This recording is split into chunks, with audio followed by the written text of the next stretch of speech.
Warning, the following podcast contains adult language, themes, and situations. Also, the film we're about to talk about is going to be spoiled thoroughly. Listener discretion is advised. Enjoy the show. In 1997, Nicolas Cage and director Simon West teamed up to make the first summer blockbuster action film to feature Nick as the leading man with Con Air. Then, a full 15 years later, they teamed up again to make possibly the last, with a critical and box office bomb. But does this film deserve the hate it got from critics and audiences alike? Yes. Yeah, it totally does. But join us anyway as we break down the 2012 action thriller Stolen. Okay, let's run. I'm like a prickly pear. What do you say we cut the chit-chat? A-hole.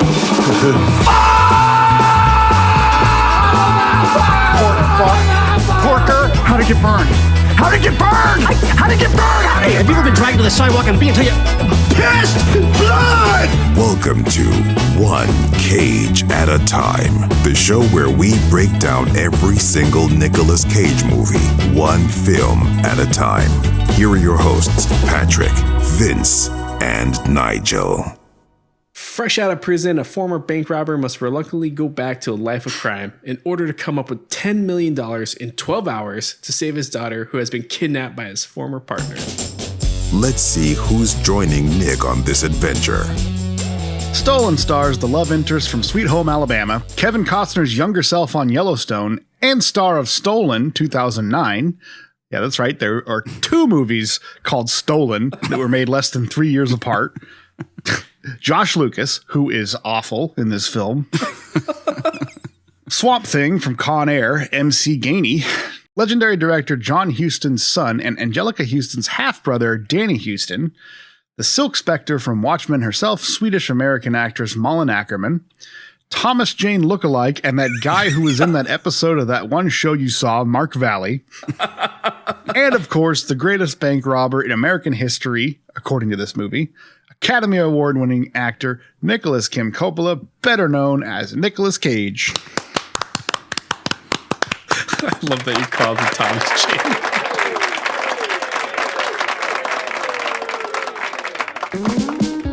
Patrick, hit us with some stats, won't you?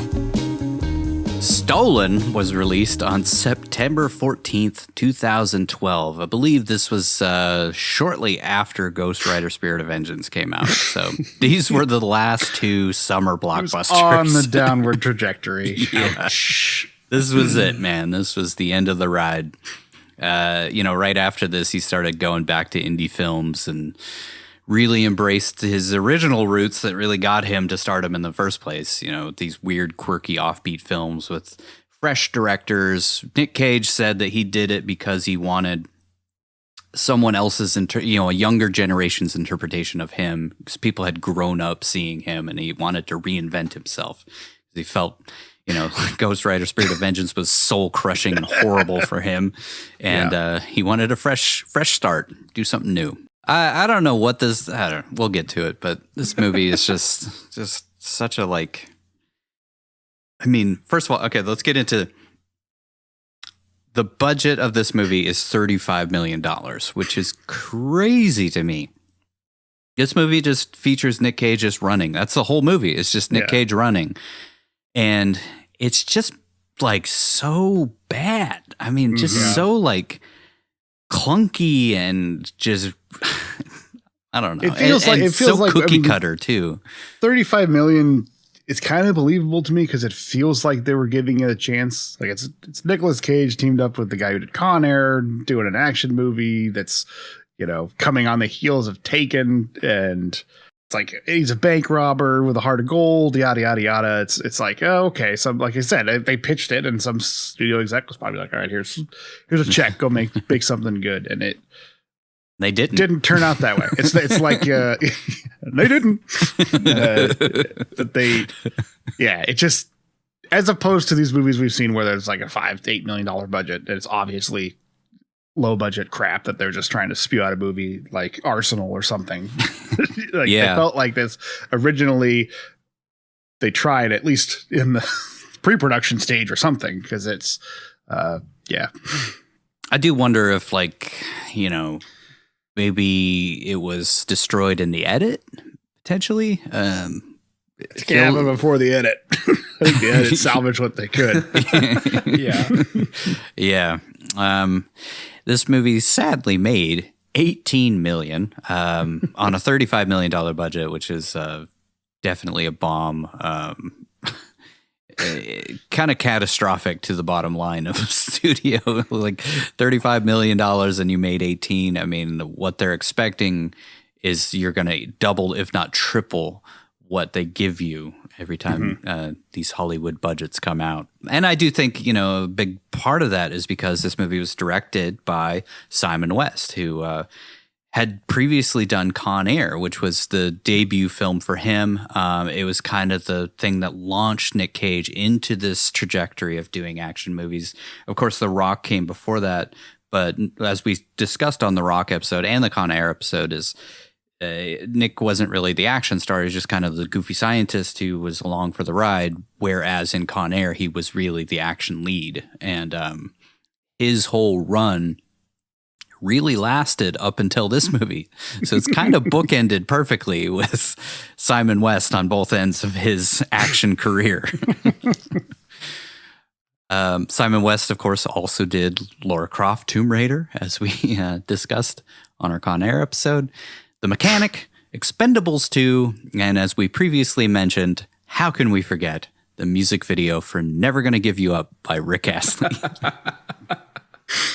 One of his debut projects. This was written by David Guggenheim, who also wrote Safe House and soon to be Safe House 2. Oh my God. Awesome. The Christmas Chronicles, that Kurt Russell thing, they didn't bring him back for the sequel for some reason. They just used his characters. And he is the creator and lead writer for the TV show Designated Survivor, that Kiefer Sutherland show where he's like 700th in line for the presidency and everybody dies somehow. Yeah. I don't know what the story of that show is. That's pretty much it. Yeah. Everybody dies Okay, and all then right. he becomes president. Right. It looks great. I'm in. It ran for a while. Did pretty well. Was it on for a while? Yeah, it was on for Or is it still 4 on? seasons. No, it's over. He's on. He's got a new show on Paramount Plus. Mm-hmm. Rabbit Hole. Kiefer does? Mhm. Yeah. Man, he just keeps lining up projects. Fuck yeah. Jack Bauer never dies. He looks so old now. He does. It's yeah. And like, not like his dad. Like his dad looked good as he got older. Yeah. Yeah. Kiefer's just not aging the same way. Donald still Alcohol looks do that good, too. man. To this day. Yeah. Shot by Jim Whittaker, who also shot King of California, that Michael Douglas film. One for the money, and he also just recently shot the new Hawkeye series for Disney Plus. Not a whole lot other that I really recognize, but I mean, those are some pretty huge credits. Edited by Glenn Scantlebury, which we previously talked about on Con Air. He edited Con Air, of course, and also edited Armageddon, Transformers, and he's currently editing Megalopolis, the new Francis Ford Coppola film, which is supposed to be a huge epic, which, you know, we've seen with Coppola a few times where those huge epics tend to spiral out a little bit, but we'll see. It's been a while since Coppola's had a hit, so it'd be kind of interesting to see him rise back up for one last film. He's getting up there. I feel like he's in his 80s at this point. Yeah. Yeah, I'm always surprised he's still alive. Yeah, me too. He's like, if my nephew can do it, so can I. I don't know why he's Jewish all of a sudden. Italian. He's Italian. Music by Mark Isham, of course, who we also previously talked about on Bad Lieutenant, Protocol New Orleans, and Unbearable Weight of Massive Talent. And we'll also be talking about him on our next episode. Not our next episode, but when we do the movie next. Yes. Gotcha. So you got confusing. that? So confusing. Prolific composer whose music seems to be over every single frame of this movie and just never shuts the fuck up for a second. I don't know why. This is like a huge misstep for Mark Isham. Yeah, I don't know if it's just the director or what was going on, but fuck, man. First of all, let him any second of this film breathe. And why is there spy music over everything? And then there's like this weird like dark theme that comes over certain things. It just like none of the music seems to fit any scene ever. Shiloh was in the kitchen and she heard the music when I was watching it. And she comes in and she's like, "Are you watching a James Bond movie?" Like, no. No, it hopes. It wishes it was a James It Bond. wishes it was James Bond. And he wishes he was composing for James Bond. Yeah. Ugh, it's just rarely have I seen a great composer make such a bad score. Like, this is so bad.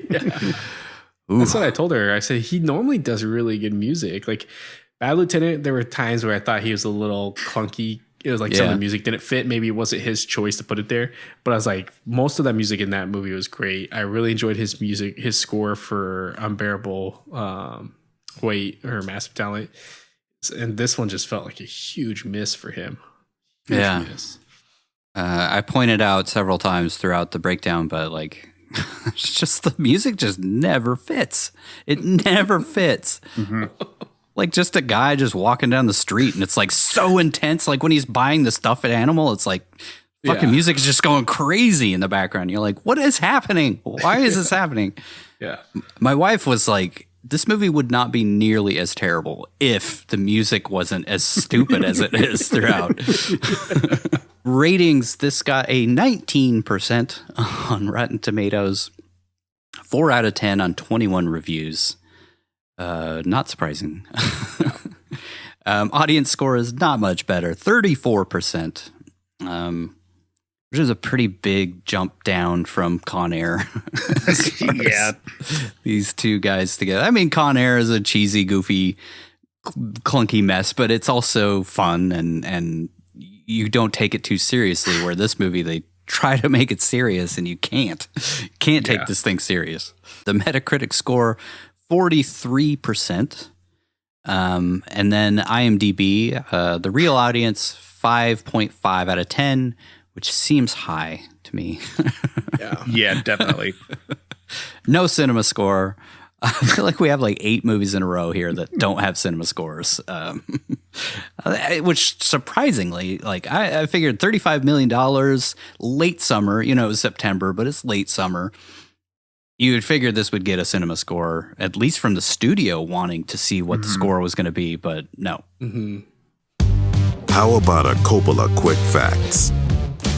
Both Clive Owen and Jason Statham were previously attached for the lead role, which, man, I feel like this movie would have made more sense with either of those guys in the lead role. Cage is just kind of like, man, this feels like a paycheck to me. I gotta wonder how much of that $35 million was Cage's salary for this. Fair chunk. Yeah, it had to be a good chunk. I mean, Statham and Clive Owen probably would have taken about a third of what Cage got, or even like Statham probably would have in 2012 maybe a fifth. I don't know. He was kind of on the rise at that point. Was he? Okay. Yeah, because he was in all those action movies. Yeah. Transporter, Crank. I guess he makes sense in this. He looks better running than Cage does. He does. Yeah, he would have been good in this movie. That music would have made more sense. So Statham. This film was initially called Medallion. Not sure why they changed it to Stolen. Medallion makes sense because that's the cab. Yeah. The cab company. But at the same time, it's like, I don't know. No. Yeah. What? Not sure when it changed to Stolen. What the rationale was of it not being Medallion anymore. I mean, it was probably just to tie in with Taken. Yeah, I was going to say. Taken. They wanted to market it like Taken. What's another word for Taken? Oh, stolen, because he's a bank robber too. Get it? He's stolen that money and they stolen his daughter. It's a much better marketing tact than calling it Arsenal just so it will show up higher in streaming. Yeah. Ridiculous. Yeah. We'll talk about it in the movie, but when we're doing the breakdown. But Nicolas Cage's character picks up a stuffed teddy bear as a gift for his daughter, which he also does in Con Air, which was also directed by Simon West. So, yeah, just going right back to the well. I don't know if that was an homage, but I thought it was a ripoff because I didn't realize it was the same director. But I guess it's not. You can't rip off yourself. So yeah. You got to kind of wonder, like, did Simon West originally rip off Wild at Heart? Because Cage has the little lion that he gives to his kid at the end of Wild at Heart. Spoilers. The taxi cabs in New Orleans do not have the taxi cab number in the roof light as we're shown, but it's a major part of the story and him trying to track down this cab. They actually have them on the front and rear bumpers, not on the roofs. If you watch the scene where he shoots the cop in the scene, when Josh Lucas's character shoots the cop, in the background you see like a crowd of people because they actually filmed this like during Mardi Gras week. There's actually a cab that drives by that looks like a cab and not like these cars. So it's like a real cab went by for a second. Mm-hmm. While this was filmed on location, all of the taxi cabs filmed had to have New York City roof lights installed as part of the plot relied on this.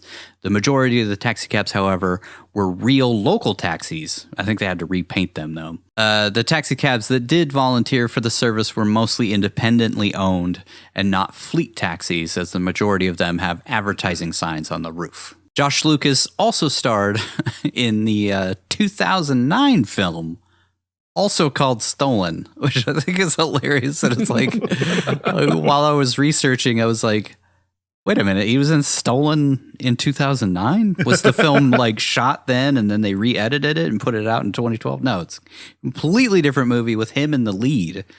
Oh my God. It actually, the plot sounds a lot more interesting than this movie. And it's based on a true story. but I just think it's hilarious. Within 3 years of each other, he was in 2 movies called Stolen. Well, I mean, to be fair, when he originally signed up, it was called Medallion. Right. That's true. That's or true. it didn't even have a title. Yeah, Probably, didn't have a title. You're just going to make stupid faces throughout the whole thing and walk around with a peg leg. I'm in.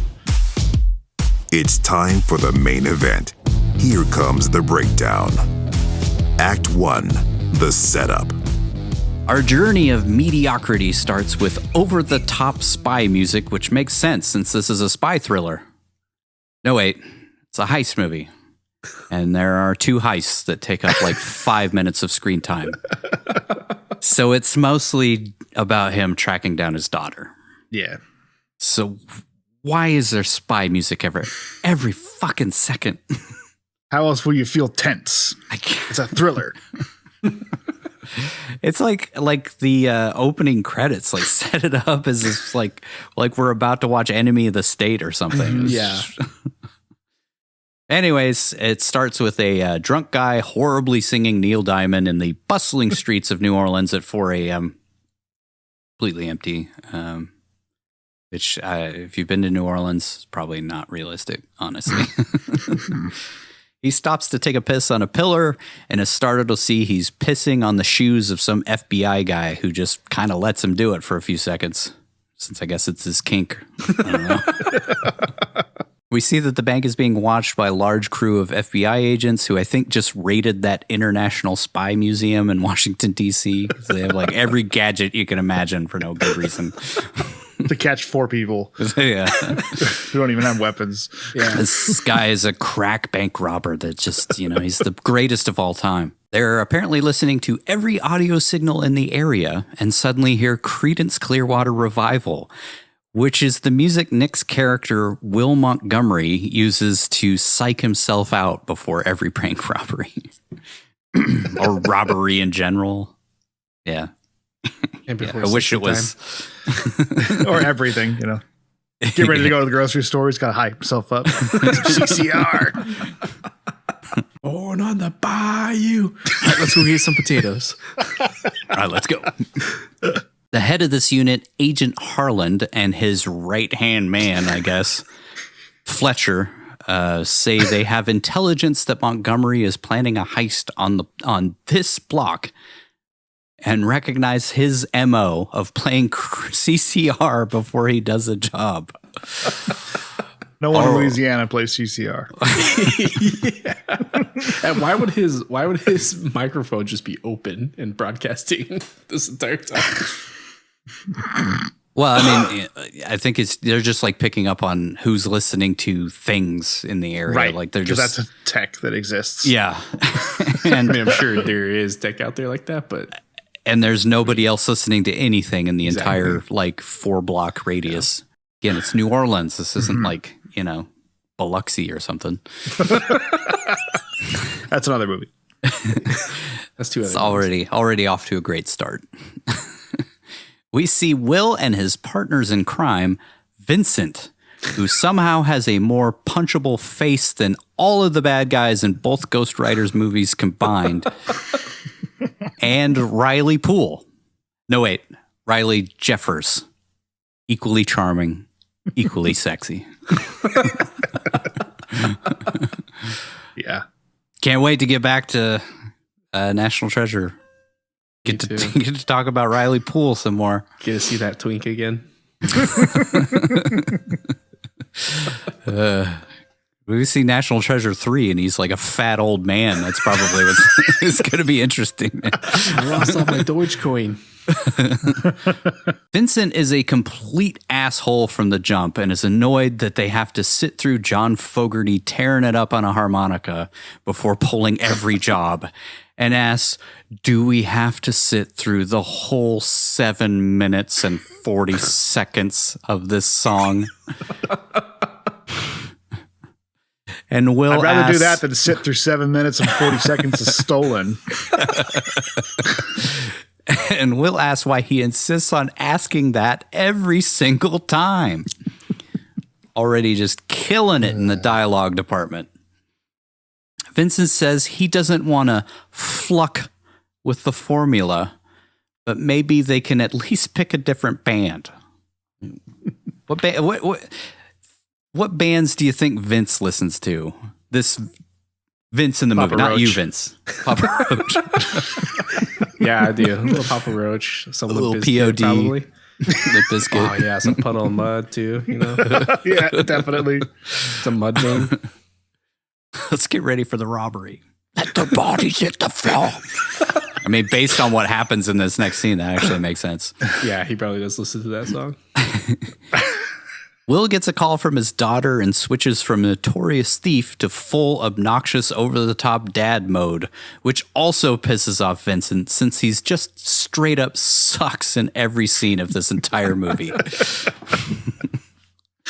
It's clear Will and his daughter have a great relationship, unlike later in the film, and he's stoked to get home later to see her, and why she's calling him at 4 a.m., because that's when Right. they're doing this job. I'm not really sure, but I guess that makes sense with kids, you know. He's And insomniac. she says she's like 7, I think. Yeah. To Yeah. imply that she's like 7 at this. So what's 7-year-olds getting up at 4? 4 to call their dad. Freaking Zoomers. The whole time, Vincent stares at him, prompting Will to say, When I get home, I'm gonna make you those happy face pancakes that you like so much, okay? like the cagiest moment of the whole film, Yeah. while he tries to get Vince to fuck off. So I'm going to make you happy for his pancakes. Whatever, however that goes. I've already forgotten how the movie. I don't even remember that line at all. Now you guys know already how forgotten I the feel whole watching movie. Arsenal. That movie I watched it and then gone. Instantly gone from my fucking memory. Will says Vince wouldn't understand what it's like to have a kid, and says Hoyt, their actual version of Riley Poole / electrical expert, I guess, is 4 minutes late, and Will decides that they should abort the robbery. If only. Movie would have been over. Vince freaks out and says Hoyt is probably just taking a dump, and that this is an Ace Boone swipe. Did bank robbers really talk like this? Mm-hmm. Do thieves really call things Ace Boone swipes? Yeah. Yeah. Anyway, Vince calls Will gum, since I guess that's his nickname for Montgomery. I mean, how else will we know that they've been friends for a long time if he didn't call him Gum? He's Montgomery, so he's Gum. Yeah. Which is weird because they call him Gum, but in the subtitles it looks like Gum because it's the Gum and Montgomery. So it's like, yeah, whatever. Though in my version, the subtitles do say GUM. So that's weird. I watched it on YouTube? Peacock. No, Peacock. On Peacock. Ooh. So, but I think they were automated because there were some times when it said inaudible as the subtitles, but like you could clearly hear what was going on, but the algorithm couldn't tell. I don't know. I paid for the spectacular Blu-ray quality of this film. Hoyt, who I am sure you'll recognize as MC Gainey, who played Swamp Thing in Simon West and Nick's last movie, Con Air, chimes in from their walkie and calls himself Diamond Dog, which was Ving Rhames' character's name in that movie. Definitely a intentional callback. Mm-hmm. He says he's in the mainframe and cuts the camera and alarm feeds while the FBI listen to their every move. It does track, like later on, he's the one who sets up all the tech for, I forgot his fucking character, Vince. Yeah. It's so forgettable. I just forgot his name. He sets up all of the tech for Vince's character's, whole grand scheme in the second half of the movie. So he is a electrical expert, I guess. How he ended up living in that shitty, dilapidated apartment he lives in.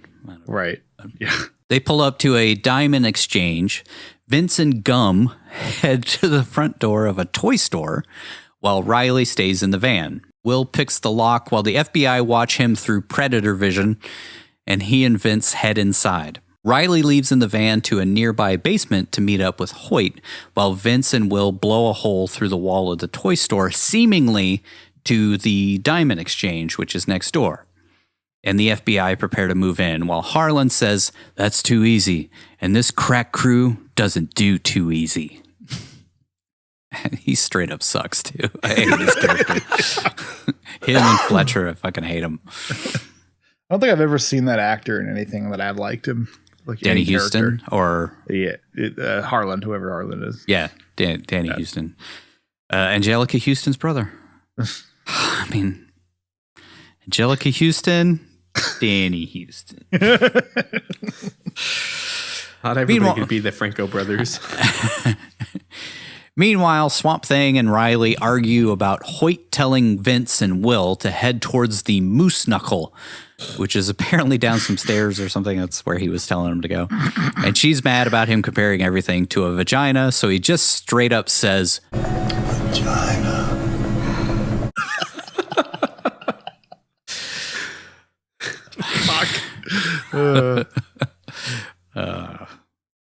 We're like 2 minutes into this movie.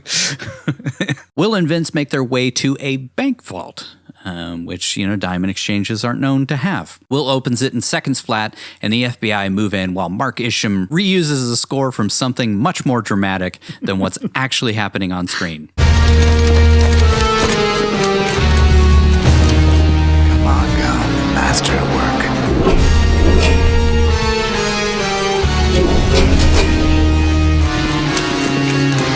Seems to have had a blast making music for this thing.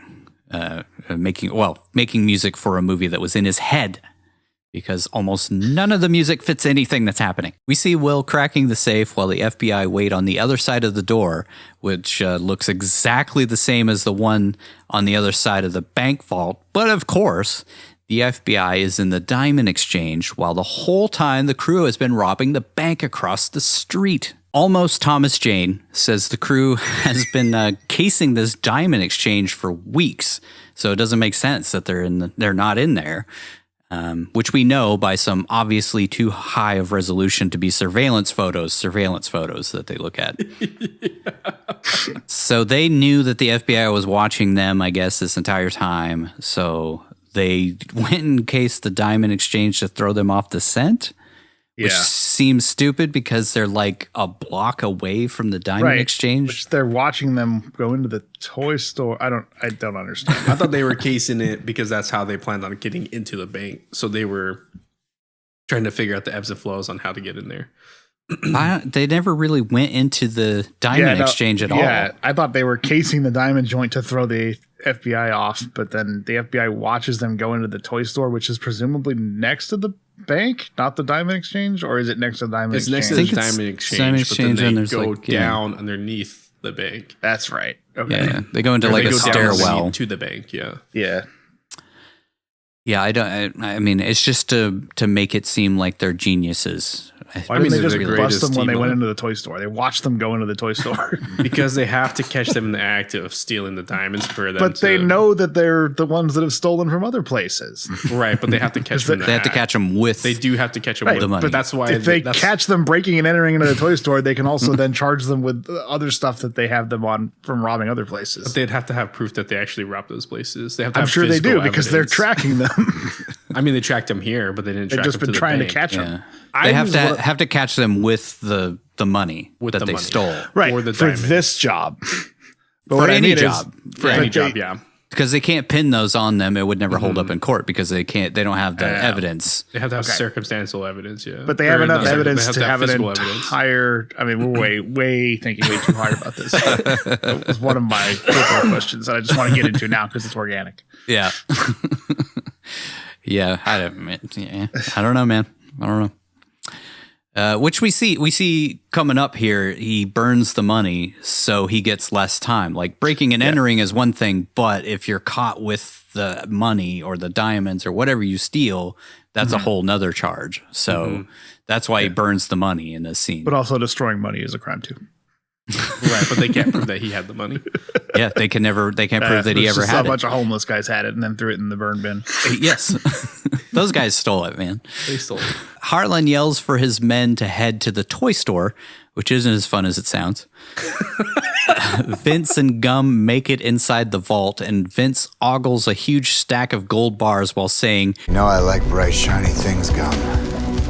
This is the ultimate bright, shiny thing.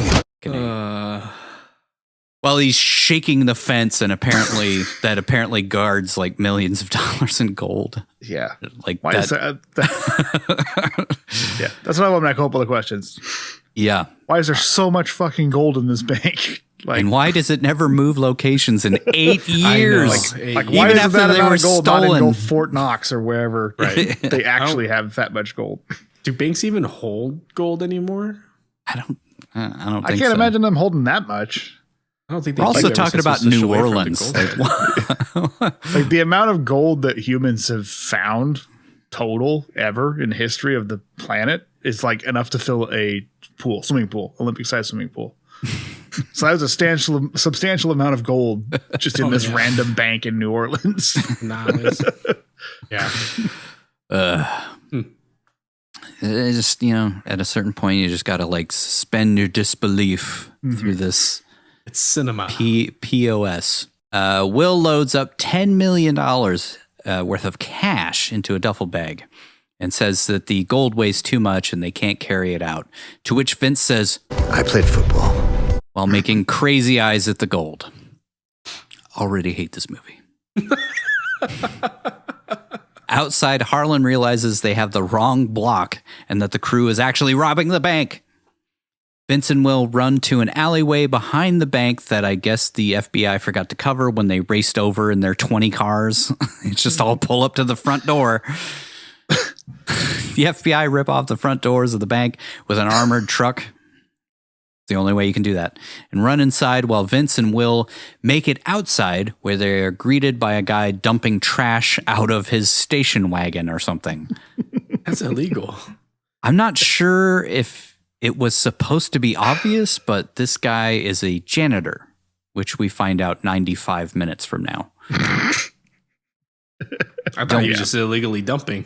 He's not wearing a janitor outfit. He's dumping shit out of a station wagon. How the fuck were we supposed to figure that out, movie? What are you talking about? If only there was some other easy way to quickly communicate that a character on screen is a janitor. Like exactly.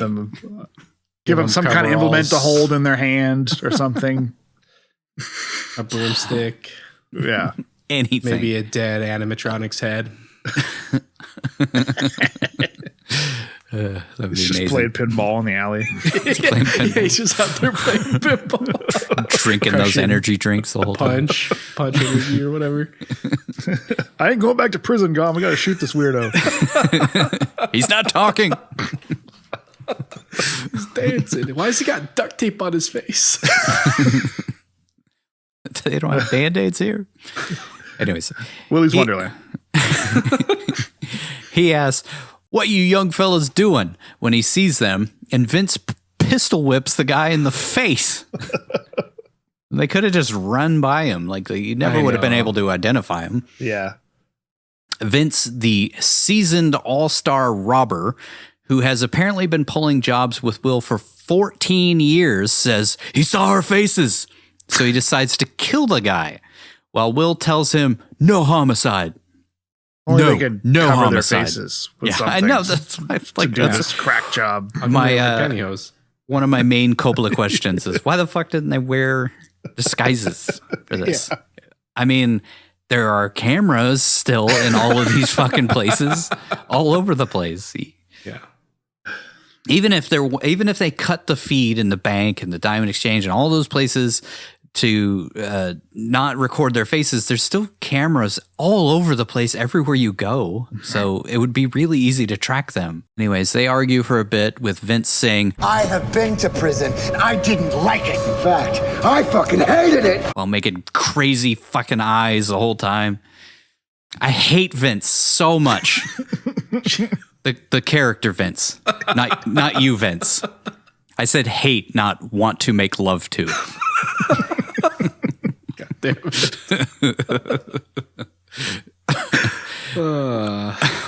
Will tries to wrestle the gun away, and Vince shoots himself in the leg while screaming like a little bitch that he is.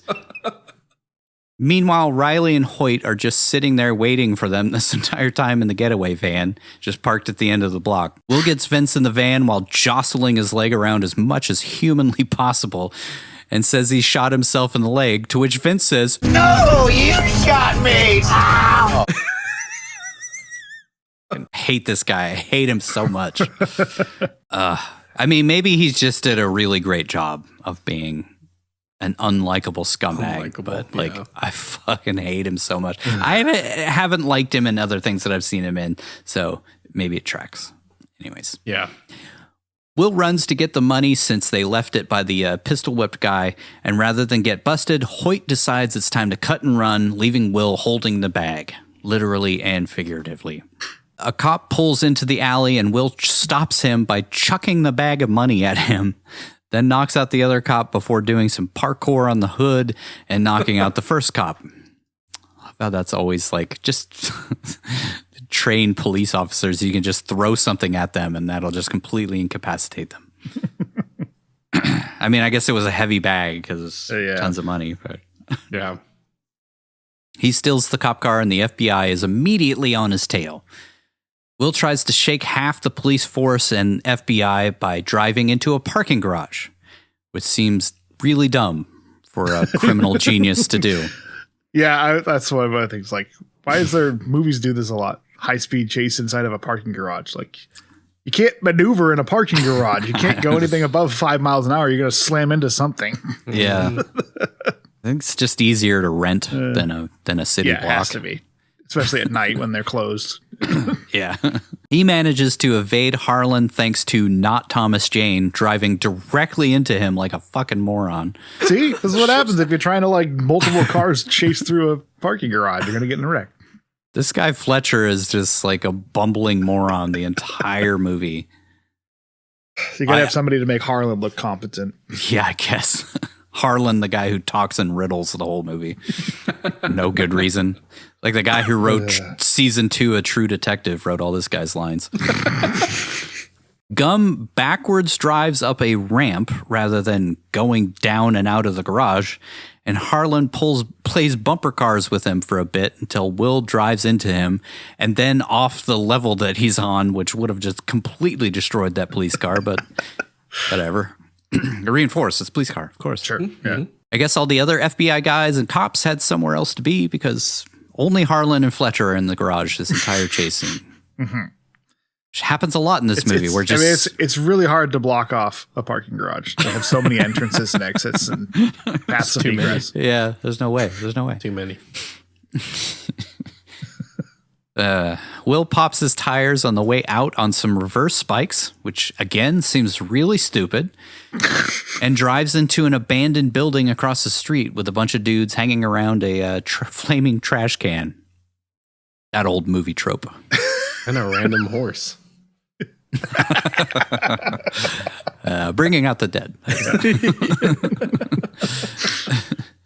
Will decides the jig is up and he burns the money, since in our messed up legal system, he'll get less time if he's caught with it, or if he isn't caught with it. So, he can play dumb and say that I never took any money. I never had any money. Or, if he was an asshole and not the robber with a heart of gold, he could have blamed it on his partners. Yeah. And that they have it all. I love that there's just no evidence whatsoever of that money residue being in that burn bin. Like, somebody can burn down an entire house and they can find out that accelerant was used somewhere to start the fire, but they couldn't put out a burn bin thing and find a couple of scraps of money. Well, even if you ashes. You burned a rolled up newspaper, the whole thing would not burn within a few hours. Right. And this is like a big giant brick of plastic brick of money. money. Yeah. And I think it would be giving off some pretty crazy colors and stuff. Dude. Right. It's fabric. It's not actually paper. Yeah, it would be pretty easy. And to burn he had 3 big bricks of that money. It would not burn up quick enough for them to not. It probably even just choked the fire out. It probably would, yeah. Anyways, he gives himself up, and Harlan creams himself over catching his arch nemesis by saying, "My wedding day, the birth of my twins, and now this. Highlights, Will. I'm talking highlights." Hate him as well. Not Thomas Jane comes out of the abandoned building and is pissed to find that there's no money, and he kicks the duffel bag because it's empty. And Harlan also kind of freaks out a little bit because they didn't really get to, they didn't really get him. He's not going away forever. We cut to 8 years later and see a Nicolas Cage character getting out of jail for the 30th time so far on this show. Amazingly, he hasn't aged a day. Isn't that crazy? Looks exactly the same. Also, for some reason, him walking slowly out of jail is accompanied by spy music that, again, does not fit the scene in the slightest.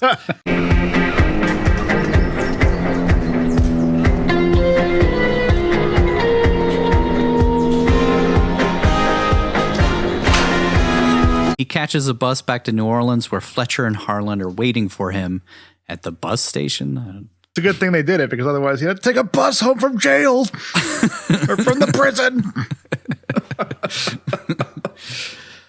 Arsenal. Yep. Then he does something a Cage character has done in Con Air, Wild at Heart, and now Stolen. He buys his kid a stuffed animal immediately after getting out of jail in order to make up for having missed a large amount of their childhoods. Exact same thing 3 different times now. We've only done 30 some odd movies. It's happened 3 times, 10% of the movies. This time it's a blue teddy bear monster or something. Meanwhile, the soundtrack is just going fucking nuts for no goddamn reason. He's just buying a fucking teddy bear. God damn. Calm down.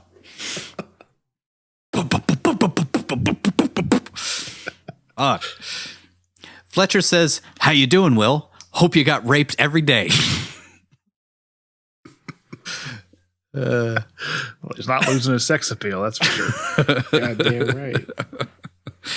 Before opening the door and revealing that Harlan now dresses like an old man who plays bocce ball in the park for the rest of the film for some fucking reason. They take him to his old home while a mysterious taxi cab follows behind.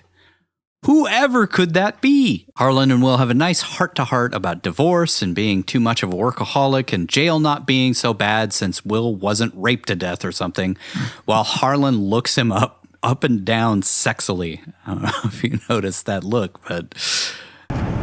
Not as tough as they say, huh? See, jail wasn't so bad. Huh? You look good, Will. You're still looking good. Real good. You're fit. Yeah. You look exactly the same as the last time I saw you. It's clear that Harlan and Fletcher think Will stashed the money at some point and must still have it somewhere. Then Harlan calls Will a squirrel returning to his hoard, and Will says, I'm not the squirrel playing with his nuts here, Harlan. I don't have the money. He says he doesn't have the money, and Harlan tells him Vincent is dead. Aw, that guy? He was so likable.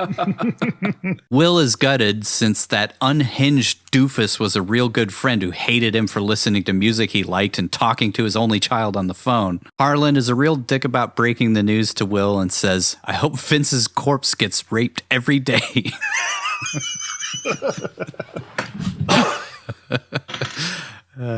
Not you, Vince. Thanks. Harlan explains that Vince fell on hard times after Will went to prison since Gum was the brains of the operation and Vince had no brains whatsoever. This is like listening to the worst eulogy ever. They drop Will at his ex-wife's place, and both Harlan and Fletcher think he's just totally stupid for wanting to see his kids since they're one-dimensional assholes. Harlan says, quote, Grandma Harlan used to say, love makes time pass, but time is certain to make love pass. Then he says, while you were in prison, I hope your daughter got raped every day. Jesus. Oh, God. They seem like good guys, though, deep down. Oh, fuck. Fletcher tells him Happy Tuesday for no good reason, so we'll know why there's a parade in every shot, I guess. Mardi Gras. Yeah. By the way, you're probably never going to hear Happy Fat Tuesday in New Orleans because they usually say Happy Mardi Gras since Mardi Gras means Fat Tuesday. Yeah, generally they don't say Happy Fat Tuesday. They just say it is Fat Tuesday. Happy Mardi Gras. Fletcher and Harlan watch as Will heads to his old home, and Fletcher says, I'm starting to think you like the guy, while Harlan faps in the back seat. Harlan says, admiring someone doesn't mean you like them. I mean, yeah. Really painting this relationship up as if it's like fucking, I don't know, two characters that are actually interesting, having admiration for each other. They take off. Will rings the doorbell and is greeted by his now 15-year-old daughter, who hates his guts completely because he was gone for 8 years and he's a thief. And apparently they didn't know that. This is kind of like ties back into like Lord of War, where it's like, how do you think he afforded this beautiful place in the middle of New Orleans? Whatever. Just enjoy the spoils. Don't ask where the money came from. Keep your mouth shut. Will says she looks just like her mom, and his daughter says her mom is in Shreveport with Peter Lowe. Wait, no, Mr. Loeb. Mr. Loeb. Which it's cool that her mom remarried into Lisa Loeb's family. It's kind of God damn it. Allison gives Will a mysterious envelope that came from him that morning that was just left on the mat outside with only his name written on it. Not suspicious at all. Will and his daughter head to a coffee shop while a taxi cab follows close behind. Really, guys, who could that be? Will awkwardly gives her the stuffed animal he bought for her, and she's not super stoked about it. He tries to apologize for being away most of her life through a rehearsed speech that he can't make it through, and that he never wanted to be a criminal. It just kind of happened, You just kind of fall into it. Just like Matt Stickman. Yep. Mm-hmm. She stares at him open-mouthed like she just got out of Kristen Stewart acting class as he reads her a note he wrote in prison, which goes, My friend is a fish. He see me when I sleep. No, wait, that was something else set in New Orleans. I don't know what that was. I thought you were going to say, you were always like the creature from Battle of the Gargantuans or whatever the fuck. That's a reference that will just disappear quickly from our brains, I'm sure. Arsenal, that one. Yeah. Also, Will, the genius bank robber, seems somewhat illiterate. His handwriting is chicken scratch, and he has a hard time reading his letter to her. I mean, maybe that was supposed to be emotion. Yeah, I thought like maybe they were supposed to convey nervousness, but like based on his handwriting, like he just can't read it. He can't seem to read. It's like okay. I mean, maybe I don't know. Maybe there's most of the Beatles can't read music, so I don't know. They're geniuses, obviously, but they're lacking some literacy in the thing that they're really great at. He tells her he was a bad man. He's a bad man. Ghost Rider, Spirit of Vengeance. No? But those days are gone, and he's ready to be her father. But she obviously needs some time. The same year, this was the Ghost Rider, Spirit of Vengeance, and Stolen. Same here too. Barn burners of movies came out same year. She says she's leaving, and he's heartbroken. So he chases her outside where she says she has to go to her therapist since she has abandonment issues. Go figure. Also, this scene was like, it's obvious they're standing in front of a green screen. I don't know if you guys picked up on that. It just seems something really off about the two of them standing there. Like they're not actually there. It just looks really bizarre. I told you I'm late. Late for what? My shrink session. I go every Tuesday. The scene outside didn't really notice that, but yeah. Rewatch it for the screenshots or whatever. It looks like they're obviously standing in front of a green screen. Yeah, Vince, you'll have they to. They couldn't film outside of a cafe in New Orleans or something. Maybe it was weird. A pickup or something in LA or. Yeah. That definitely seems plausible with this movie. Yeah, I'll make sure to grab that shot. She hails the cab that's been following Will everywhere, and she rudely gives him back the stuffed animal, saying, "I'm not 7 anymore." And he's again crushed or constipated. I can't really tell from the face he's making. I think a little bit of both. I heard prison food backs you up. I mean, like he conveys it really well in the coffee shop, but right here it's just kind of like So maybe you're right. Face. It was a pickup. They shot later, and he just wasn't on his A game. Yeah, I already cashed that paycheck. Right. They'd already finished the movie at this point, and he knows it sucks. So yeah, I don't want to be. He's really phoning it in. Thought it was going to be like Con Air 2, but it wasn't. It's crap. She's whisked away and pops on some Skrillex or whatever the kids were listening to in 2012, and she tunes out the wicked world. Act 2. Let's get some motivation up in this thing. Over at a dive bar, we see Riley has taken a job as a bartender in the New Orleans French Quarter, where some married cop who might be that DJ Qualls kid or guy from The New Kid. He kind of looks a lot like him. From the shadows, it's like a fatter, older version of that kid. Although I don't think DJ Qualls could ever get fat. I think that guy has like that genetic thing where he's always going to be skinny. From the shadows, Will asks her how she managed not to age a day in 8 years. And I'm guessing she's wondering the same thing since he's dressed and looks exactly the same as he did the last time she saw him. They just did not try at all on the time jump. Just no effort put into it. At least her hair is a little different, but it's like she had right? Well, she had like a beanie on in the first scene. Yeah, like so they just covered her hair. Yeah. Probably was all shot concurrently. Like the original, like the 8 years ago and now. All shot at the same time. She pours him a shot of tequila after we shoehorn in some sexual tension between the two of them. And she tells him she took a job in a cop bar so she doesn't go back to the wrong. That's how she says it. Yeah, well, it's a good way to guarantee I don't go back to wrong. Back to wrong? Yeah. Self-restraint was never my strong suit. because that's how humans speak. Riley says she's honored to be his first stop after jail, and he says, actually, Allison was his first. She asks how Allison is, and he says, none is honored. Womp womp. She thanks him for never giving up her name to the police and says she owes him. Will says he's looking for Hoyt since he took off seconds from all of them being millionaires and left Will to the cops.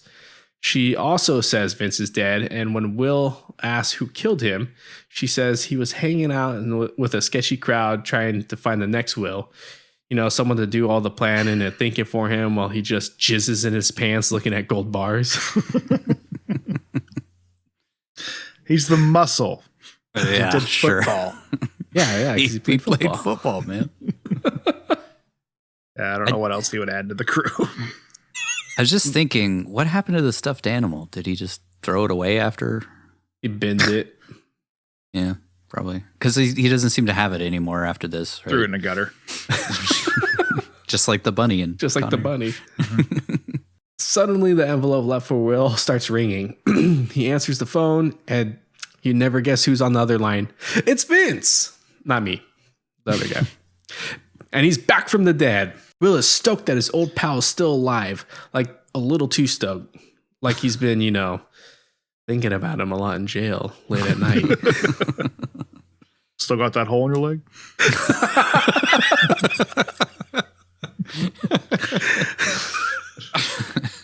I had to do dirty things in jail. Get freaky with it.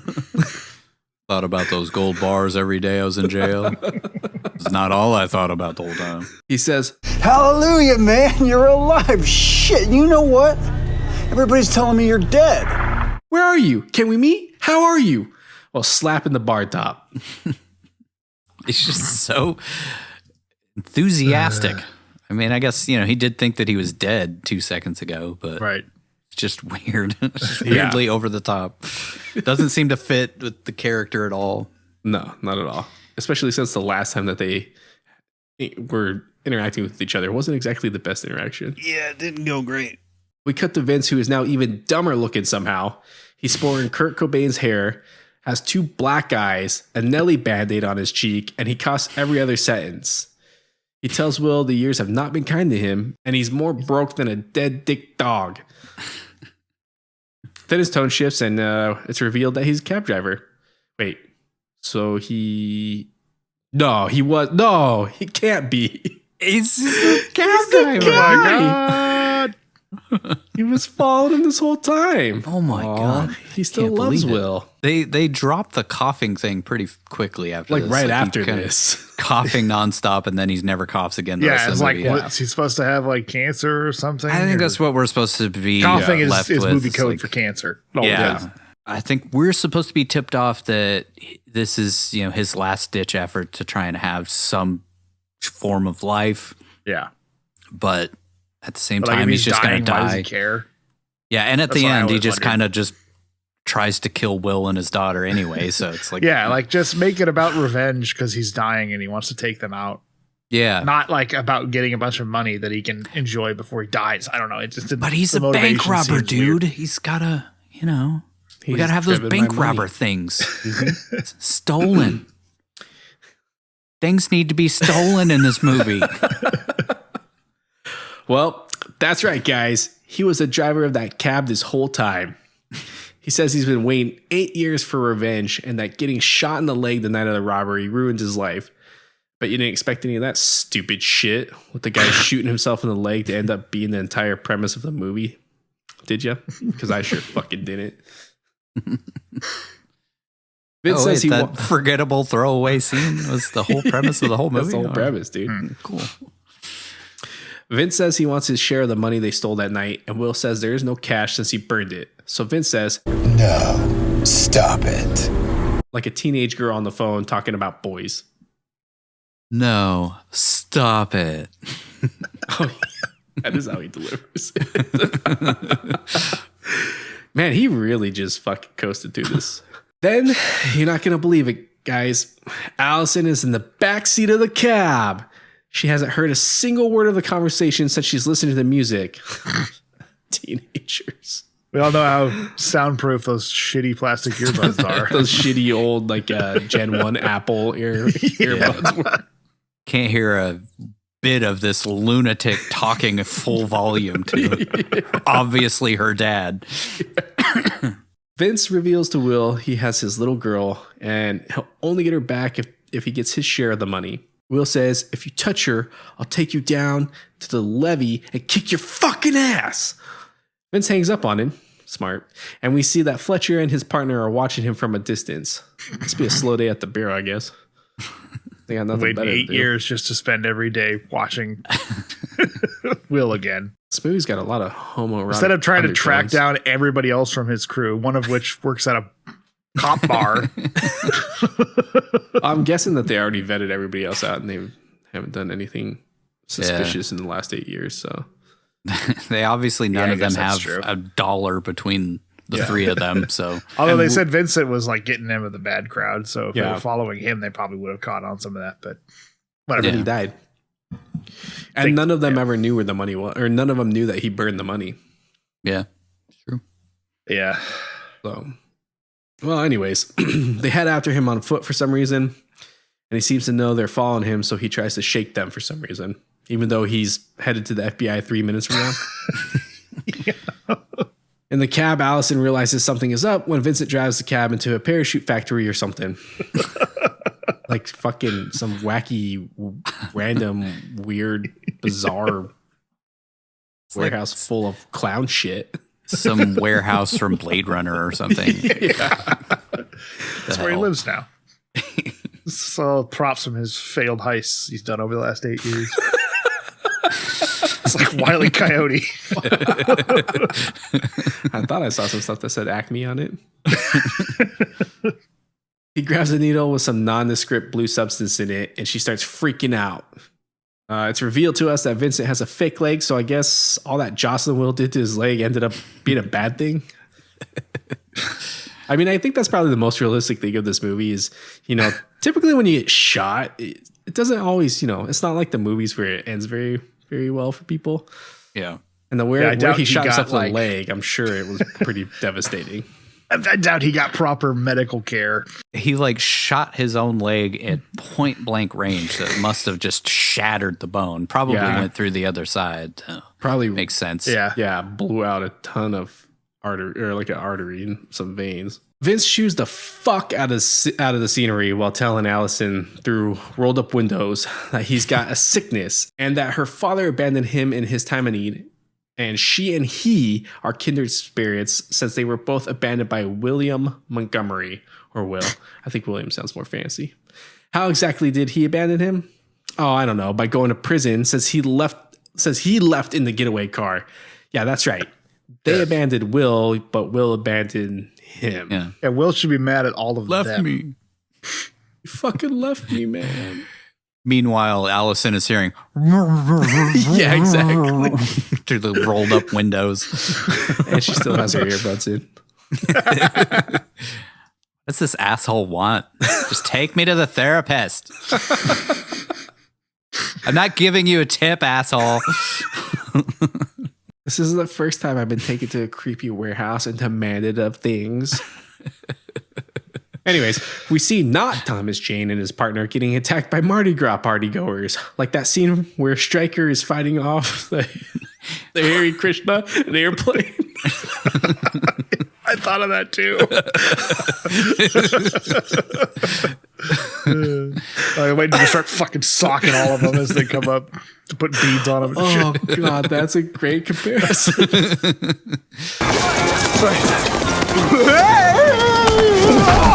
I love you too, man. You know God needs the It's not us. Excuse me, sir, would you... Donation to the Reverend Moon? Jews for Jesus? Read about Jehovah's Witness? How about Buddhism? Yeah. Pretty identical. Yeah, it really is. It's like jumping on his around his neck Around and his stuff. neck. What the hell, dude? Will gets another call from Vincent where he answers by saying, God. Will says he can get Vince the money and says it's in Tuscaloosa, right? Yep. It's in Tuscaloosa with his lawyer in a trust. Remember So that movie, The Trust? He Way better than avoids this. he avoids the FBI so that he can take this phone and put it on a train to Tuscaloosa so that Vince tracks that and doesn't track him going to the FBI, I guess. Yeah. Yeah. Seems I like he guess. could have just told the FBI guys that right then. I don't know. Or, yeah, he could have that's been one like, of my hey, questions. you're Why not you just going to believe cooperate me. with the FBI. Yeah. You're not going to believe me because I'm a criminal. Listen to this. Here, let me Vince put calls this him guy on back. speakerphone Yeah, exactly. for a second.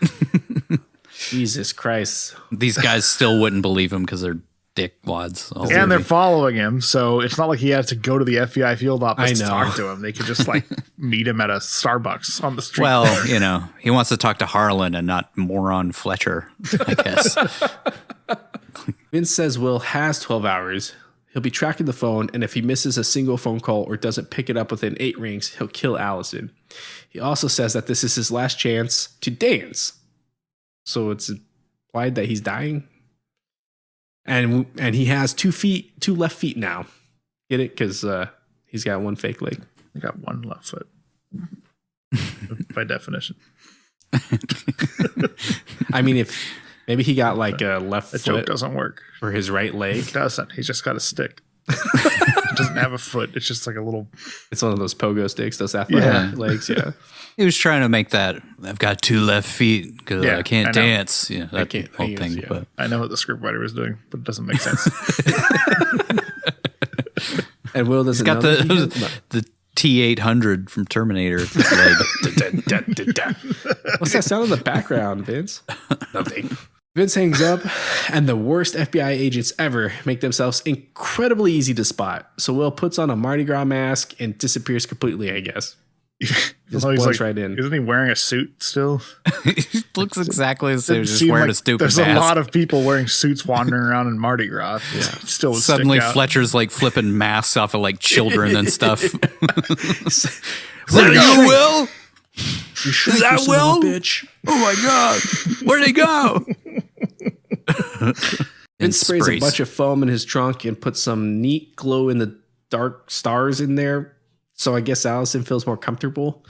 But they're not going to light up because they're in the fucking dark. Also, they'd stop glowing after like Yeah. a couple minutes. Yeah. What the I guess fuck? it's to explain why there's light in the Yeah. trunk when we see her. I guess. Why would they go to that length of verisimilitude with the rest of this film? Meanwhile, Just Will to make him runs- more creepy, maybe? I don't know. Maybe, yeah, I don't know. It was, whatever. Meanwhile, Will runs something he does in nearly every scene in this movie, by the way, to an Amtrak station.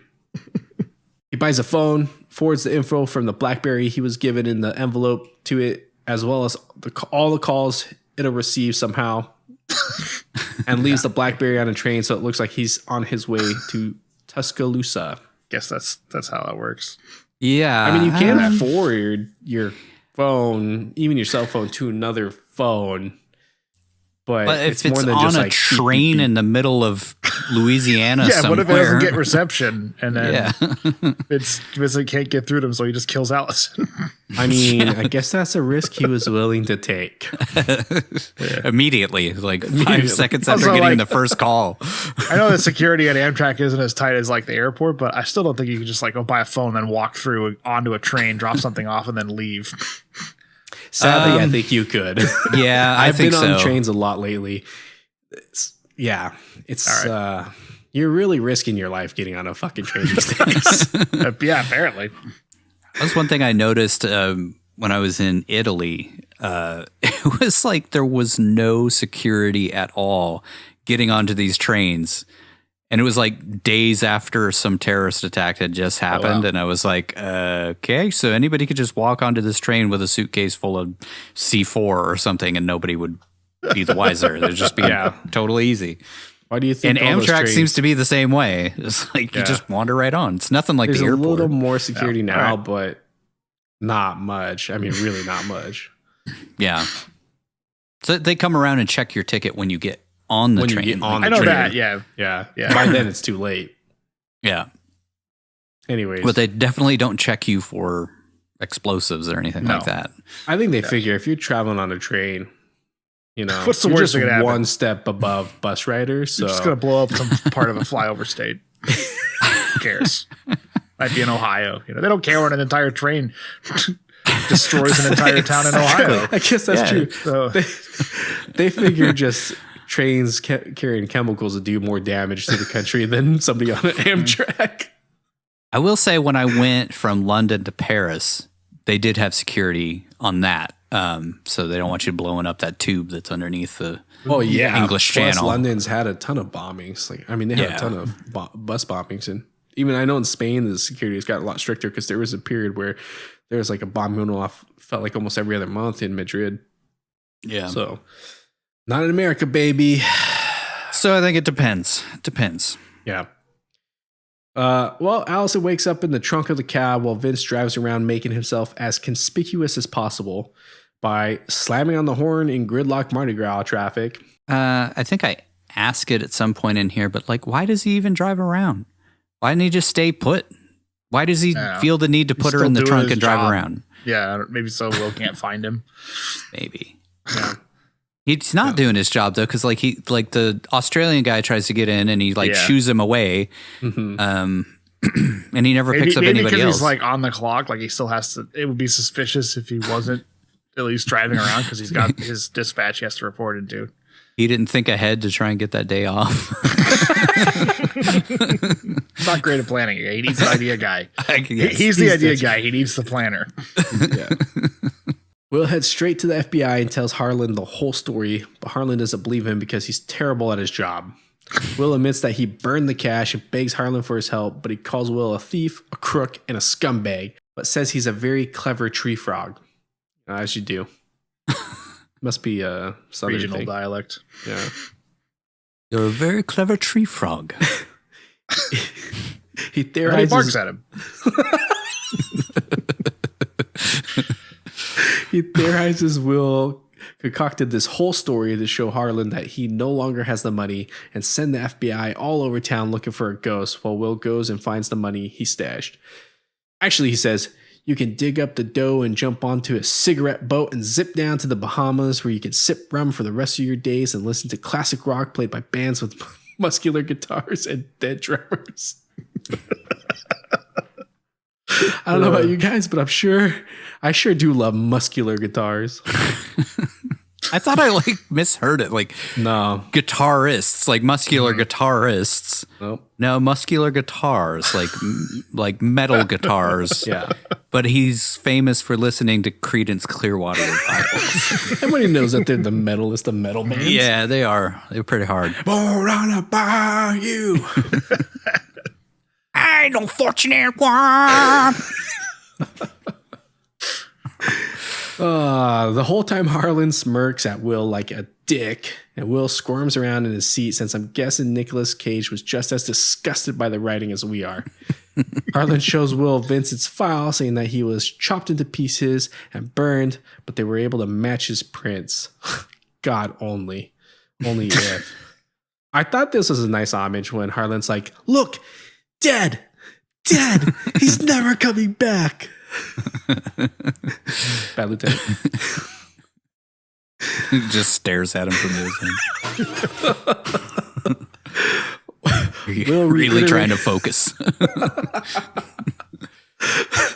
Will reiterates that Vincent faked his own death and again begs for his help. Harlan tells him to fuck off, and not Thomas Jane escorts him from the building, but since Fletcher is a bumbling moron, Will is able to beat the shit out of him and his partner in an elevator, steal his key card, and seconds later is able to pull up Vincent's file again.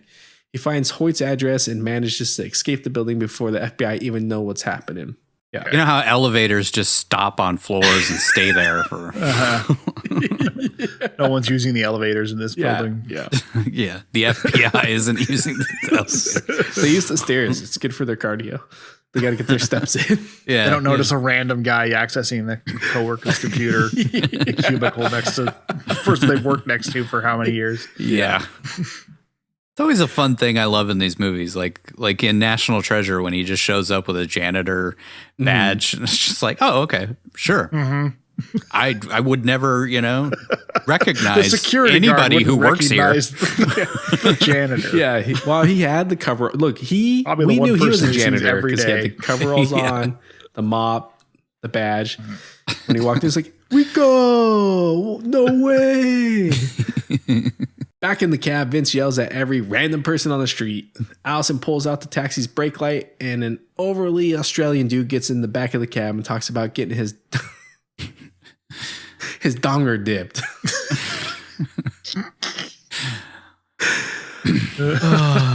Vince yells at the guy to get out, but reluctantly agrees to take him while Allison pulls out a bunch of foam in the trunk and pokes a hole through the seat. Just That foam isn't very good. No. Yeah, this is how all Australians talk, man. God damn. Vince gets pissed that the overly Australian dude won't shut up about some pregnant girl who seems interested in him, but Buggered if I know why, but me Willie's about as lonely as a bandicoot on a burnt ridge. because he's Australian, You see, that's how they speak. I'm surprised he So didn't they all mention talk, anything man. about throwing shrimp on the barbie. Yeah. Come on, make it more cliche. Let's go. More. It's not racist. He's white. Lager if I know, Donga. Talking to some cute Sheilas. Wanting to prego. Sheila's pregus.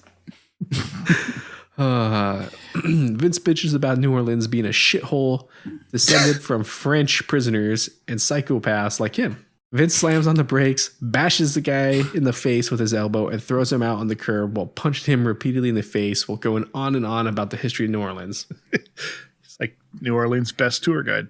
Yeah, he actually, he spits some good facts, just not the way you want them delivered. King Louis sent prisoners here. Shut up. He peels out, leaving this dude on the side of the road, which will surely end up causing Vince to be busted before we can finish his grand plan of his. Right? No. Wait, never mention again. Like, there's no repercussions from that whatsoever. Maybe that guy just thought, oh, crikey. Get an authentic American welcome. It's my Australian Surprised accent. he didn't shoot me. Think I'll go get myself a hamburger. It's American. See? Fuck. Get my donga dipped. Apparently, when Vince threw the guy's belongings at the Australian dude's face, he forgot to throw out the guy's phone, which is still in the back seat. We see Allison try to grab it with her fingertips through the back of the seat like 9 hours from now, but Vince slams on the brakes before she could dial 911 and it goes flying. Like he's just like slowly driving through New Orleans traffic, and it's like sliding all over the seat back and forth. Like he's like making hairpin turns, like just fucking weaving in and out of traffic. The FBI retraces Will's footsteps while he was in the building and see that he looked up Hoyt's address, so they send a squad to intercept him. But I guess all that running has done him some good because he's already there. This guy's got marathon speeds. I don't know, or maybe he took a cab. I don't know. Be more likely. Word for Allison. We see Hoyt yelling at a dog named Billy in the hallway to shut up and that I hate you and your owner, which is the most relatable thing in this whole film. Will's waiting inside Hoyt's apartment with Hoyt's gun. Will punches him in the face for leaving him behind the night of the robbery, then asks where Vincent is. Hoyt plays dumb for a minute but comes clean when Will threatens to shoot him in the stomach. Hoyt says they just want their share of the money, and Will kicks him off a stool to the ground. Kind of a dick move. Hoyt tells Will Vince is driving around with Allison in the trunk of his cab. Then he says he didn't think taking his daughter was right. And I mean, bad idea to steal from America's greatest bank robber, which is one of the most forced pieces of trailer dialogue I've ever seen shoehorned into any scene in my entire fucking life. And I gotta be honest with you, Will, because I didn't think the taking of your daughter part was right. I mean, bad idea to steal from America's greatest bank robber. Also, how is he America's greatest bank robber? I feel like we missed that part because he was busting the first scene of the movie. They just said he is. Yeah, but he was busting the first scene of the movie, and honestly, didn't really seem that great in the first place. But maybe that's just my interpretation. Just go with it, man. He's America's greatest bank robber. Hoyt says after Vincent lost his leg, something changed in him. He said he just felt numb to everything and blames it on Will. No, wait. He says, He blames the leg on you, so he also blames the numb on you. all the stupid things to hang the premise of a movie on. This has got to be up there with switching faces with a guy to get his brother to tell you where a bomb is located. The FBI shows up and Hoyt gets the jump on Will, knocking the gun out of his hand. They wrestle for a bit while Harlan stands in the hallway wearing his dumbass hat before he says, "Let the squirrels squabble, and then we'll go in after their horde," which is something not even in the top 10 for dumbest lines in this movie. Will gets to the gun on the floor, which somehow flew 10 feet across the room while Hoyt grabs a shotgun he has hidden under a couch. Hoyt wastes his bullets shooting at his own furniture before opening the door for absolutely no reason and is shot to death by the FBI guys. Will jumps out the window to a nearby roof and runs for it while Harlan shoots at him. Like, why does he pull a gun on the FBI? Like, I guess he just wanted the suicide by FBI. Like, yeah, he was like, "I'm poor. I got to listen to this dog bark up, all the time." Yeah. The FBI's here. Fuck it. He's like, "I'm tired of this shit. I'm tired of this life. My OnlyFans isn't doing very well." It just ended. Yeah. I want to see that guy's OnlyFans. Sorry. Then an FBI guy in camouflage gets the jump on Will, but manages to miss with every shot using an M16. Will falls through a railing to some garbage in the street below, which normally I'd question, but come on, it's New Orleans. You should put that whole shot in. It's like that Taken shot where it's like 17 cuts as he jumping falls over the fence. 10 feet. Yeah. Yeah. Then I guess he runs as fast as the Flash because by the time the camo guys walk 6 feet, Will's completely gone. Will continues running like he just got out of those leg straightener things they gave kids with polio back in the 50s down the street before being hit by a cab.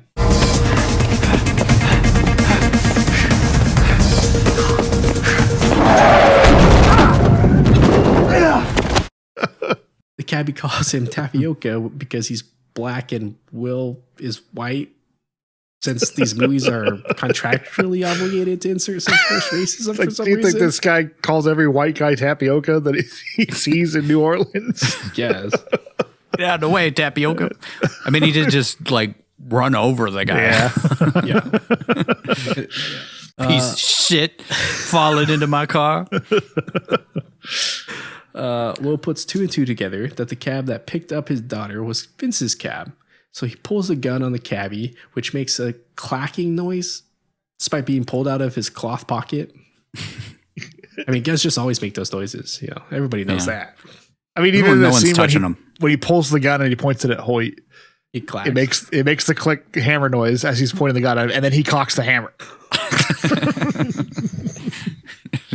Because sound designers don't know what else to do with guns. I guess. True. Yeah. Like they're just sitting in a drawer making that noise all the time. Nobody even touching them. Vince gets pulled over by a motorcycle cop because his brake light is out and instantly makes himself super suspicious to the cop by asking why he'd pull him over during Mardi Gras while the streets are filled with drunken lunatics. Allison Pounds. I think this is the same cop from the cop bar.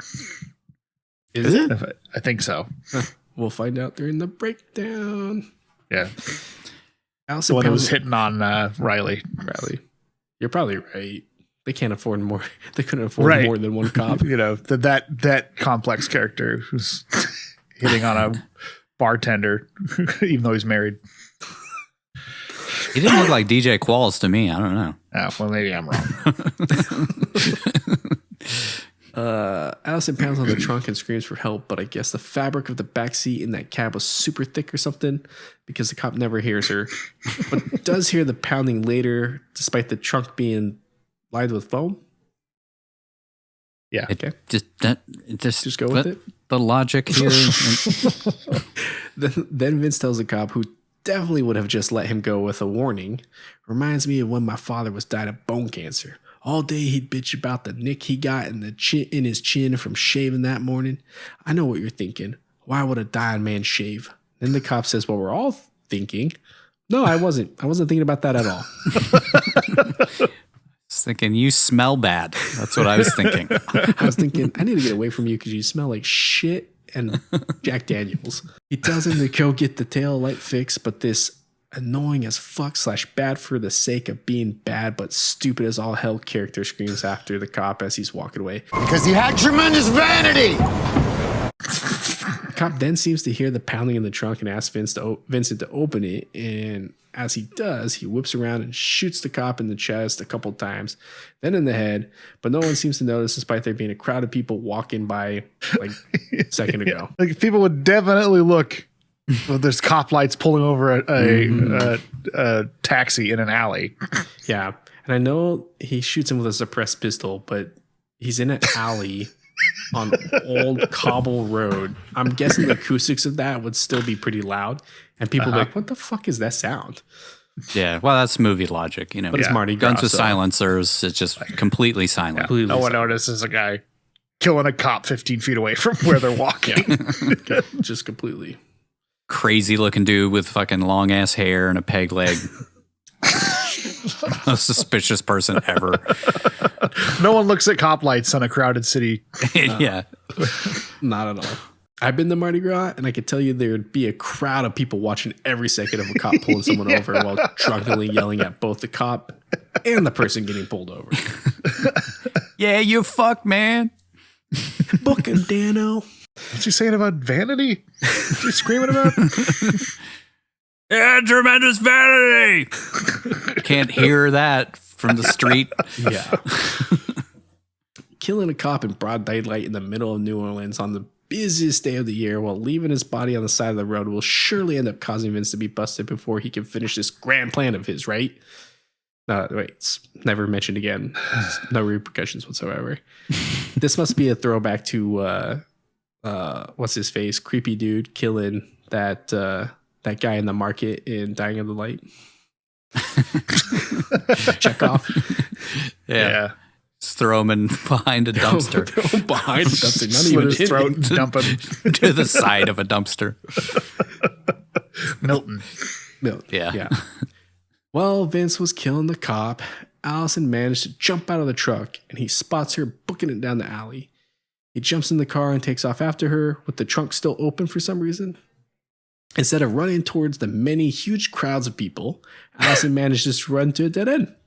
And I guess not having a father figure around while she grew up meant she never learned how to climb a fence because she just kind of paws at it and can barely hold herself up. Vince catches right up to her and jabs her in the neck with that blue stuff again. No sweat.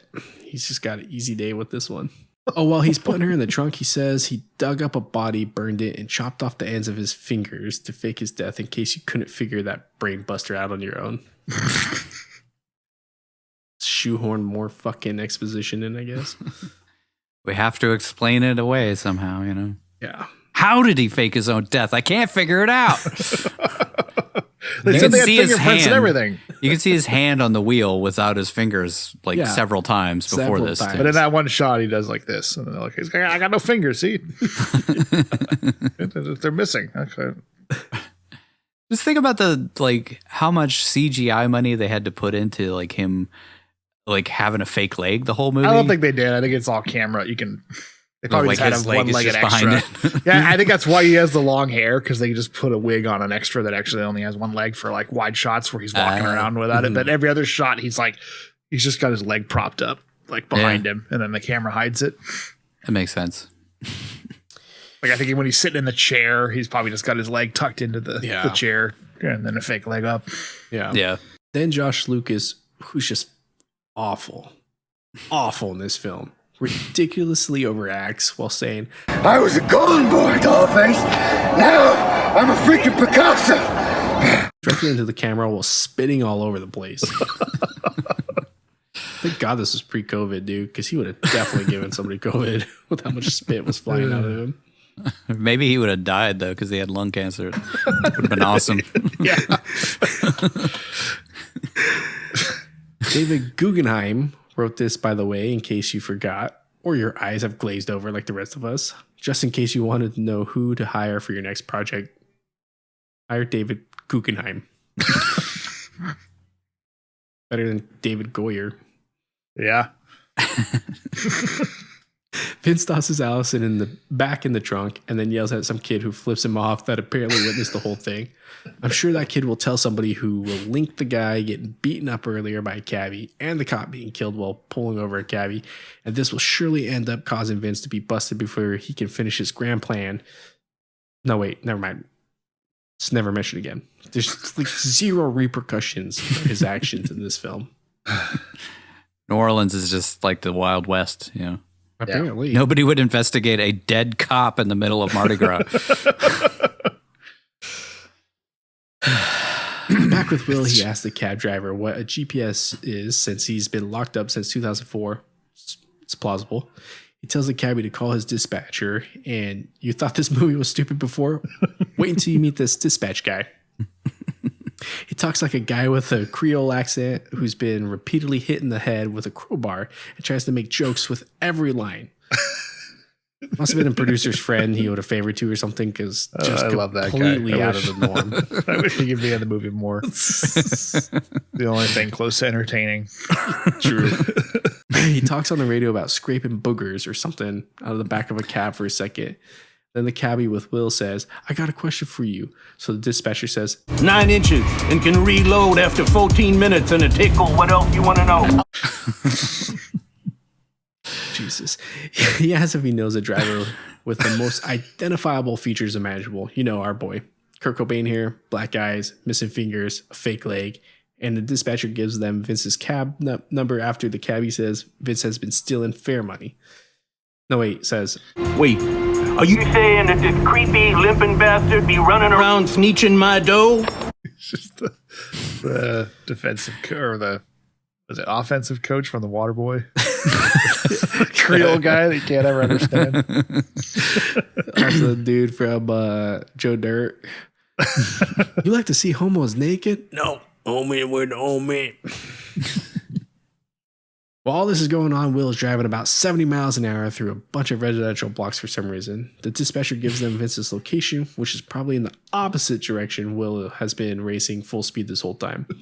Will drops off the cabbie when the dispatcher gives him Vince's cab medallion number. Will answers with, hey, that's pal. Oh, wait, no, it's not. Will answers with, thanks, pal, to which the dispatcher says, Looky here. Did you just turn white on me all of a sudden? Who that is?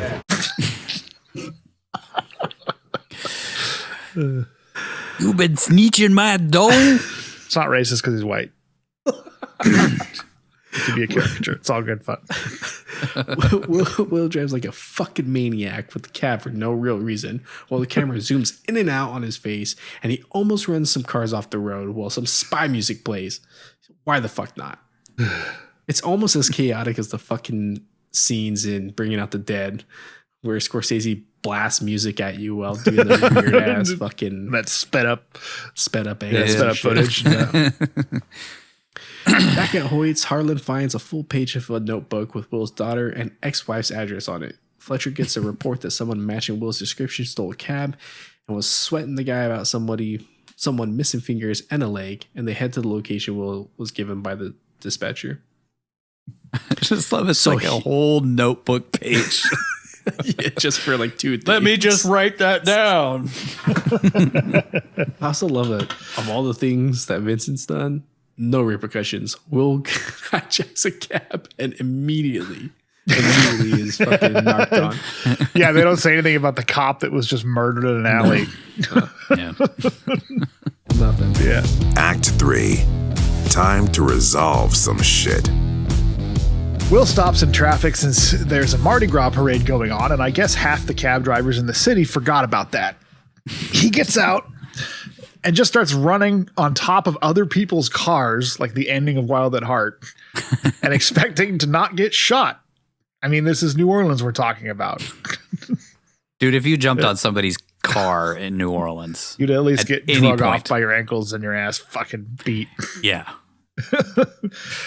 He spots the cab number Vince is driving and runs on top of people's cars for a good block before catching up to the cab, only to find some other guy driving it. Turns out Vince put the sticker of his cab number on this guy's, and while Will is forcing the cabbie to open his trunk while holding a giant gun on him in full view of a huge crowd during Mardi Gras, the FBI shows up and busts him. They're always like right on the scene as soon as they need to be. Like as soon as the plot needs them to be, they just show up. Even though they're always like one step behind everything that Will's doing. And they don't catch on to anything that Vince is doing until later. Yeah, till they just instantly figure it out. Also, they show Vince's cab when he's at the carnival, spoilers, and he has the same cab number. So he didn't change his own cab number. He just put it on somebody else's cab. Yeah, why he's not? A genius. He's a genius, man. In the car with the FBI guys, Will pleads for these cocky agents to help him, but they talk about how if they come back from the dead, it wouldn't be for a daughter killing, it would be to go to a cabaret show. Okay. Another movie that makes the FBI look utterly incompetent. Well, then the movie can't happen if they could do their job. Yeah, I guess. Or if Will just decided to cooperate with them and have them, I don't know. Yeah. Like they're still just trying to catch Will, even though all this shit's going on with Vince that they now know about. He clearly still has the money somewhere. Right. Obviously. That's why he's doing all this stuff. He's trying to track down his own money. He doesn't seem to know where it is. Yeah. That's one of my... I'll get to a couple of questions. Will's phone is conveniently on the dashboard of the car when it rings. Because, cops just take evidence and throw it on the dashboard of the car as they're driving places and taking people in. He says he has to take it, but they won't let him. So he magically dislocates his thumb backwards, slips out of the cuffs, no sweat, and then knocks out the two agents who are in the front seat of the car. The car slams into a barricade and flips upside down, which somehow causes an FBI agent in an SUV following them to drive into a tractor, flipping the whole vehicle forward into a Mardi Gras float. Will answers the phone, which somehow is within reach now that the car just crashed,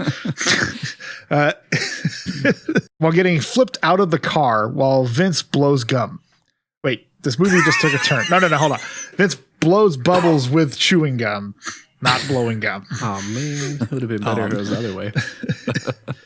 He that snaps, long hair, Will snaps his thumb back in place like it's nothing and tells Vince, who no longer has disgusting dirty teeth but instead has pearly whites, that he doesn't have the money. Will runs down an alley half crying as he tells Vince he'll get the money by going back to wrong. They're going to break bad. I mean, go back to wrong. Will manages... so he has the phone is on the dashboard, but his gun is just missing from here on out. So they didn't throw that on the dashboard. They put that somewhere safe. Right. Or he didn't think to grab one off the FBI agents. No. Well, he's going to catch the guy who has his daughter kidnapped. Will manages to evade a team of trained FBI agents by sort of just walking around behind a parade float, then jumping on the float, which the guys in it don't seem to mind at all, but it is Mardi Gras, so whatever. He calls Riley and they talk to each other in Swedish because the FBI has the ability to listen to any phone call or CCR on the radio at any time, playing through an iPod. But I guess they lack the ability to understand Swedish. Quick fact, Will and Riley have a brief telephone conversation in Swedish, Malin Ackerman's native language. I didn't actually know that. Yeah, she's Swedish American. He tells her to meet him in their special place, and we cut to that alleyway Terrence McDonough smoked crack with a prostitute in Bad Lieutenant. No, wait. Riley leaves the bar even though it seems like she's the only one working there in the middle of the day. And you guessed it, Will runs down the street, doing his best Tom Cruise impression through this whole movie. Will meets Riley at a ferry terminal or something before he tells her Vincent is alive, wants $10 million in 3 hours, has his daughter, and that he's dumb as hell looking now. Will tells her there were gold bars in the vault of the bank they robbed 8 years ago, so I'm sure it's still there in the exact same spot. God knows a bank that was robbed of $10 million wouldn't do anything to upgrade the security or change any part of their system within those 8 years. And just leave all that gold. No, gold just sits in a bank vault. That's what it does. Yeah. That's the way banks work, dude. She says his plan is crazy, but he then begs for help. She reluctantly agrees when Will nearly breaks down crying. The FBI head to the dispatch office of the cab company so we can have more screen time for the producer's cousin. Fletcher and Harlan ask if the dispatcher's name is LaFleur, and he says, "Yes, sir, I am," like a handicapped Creole kid with a lisp. Harlan asks for a picture of the driver Will was looking for, and sure enough, it's Vincent. By the way, the photo of Vince looks exactly the same as he currently does, right down to the Band-Aid on his cheek. They couldn't use like a photo of him with like different, short hair, younger hair, like his hair before when he was 8 years earlier or whatever. I'm assuming he's wearing a wig this whole time, right? Like, it could have just put any other wig on him. No, that's his real hair.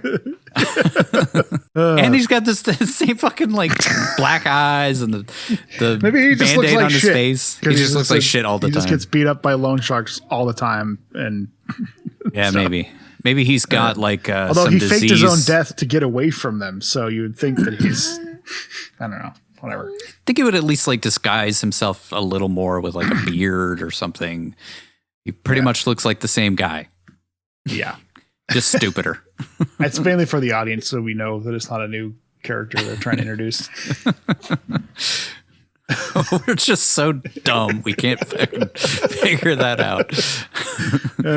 LaFleur says he's never had any problem with this guy who, in 2 years of him working there, which I find impossible to believe given his ridiculously over-the-top anger problem and the fact that he comes off as a fucking maniac even in situations that don't call for it in the slightest. Like killing a cop in broad daylight for pulling him over and saying he needs to get his taillight fixed. While he's like trying to do this job, like you think he would be as inconspicuous as you possibly can for that day. Harlan rounds up New Orleans' finest and they peel out of the garage at full speed even though they have no idea where they're going. Will and Riley go steal some equipment from a construction site that is closed for holiday since it's Mardi Gras, but I guess there's no need for a security guard. Everyone knows that nobody steals things on a holiday, specifically one that's known for a bunch of drunken revelers wandering around in the streets at all hours, doing outrageous shit. Will and Riley take a bunch of equipment into a sewer tunnel in a building that is 6 blocks from the bank. We know the equipment is heavy because both of them keep grunting over and over again when they lift anything.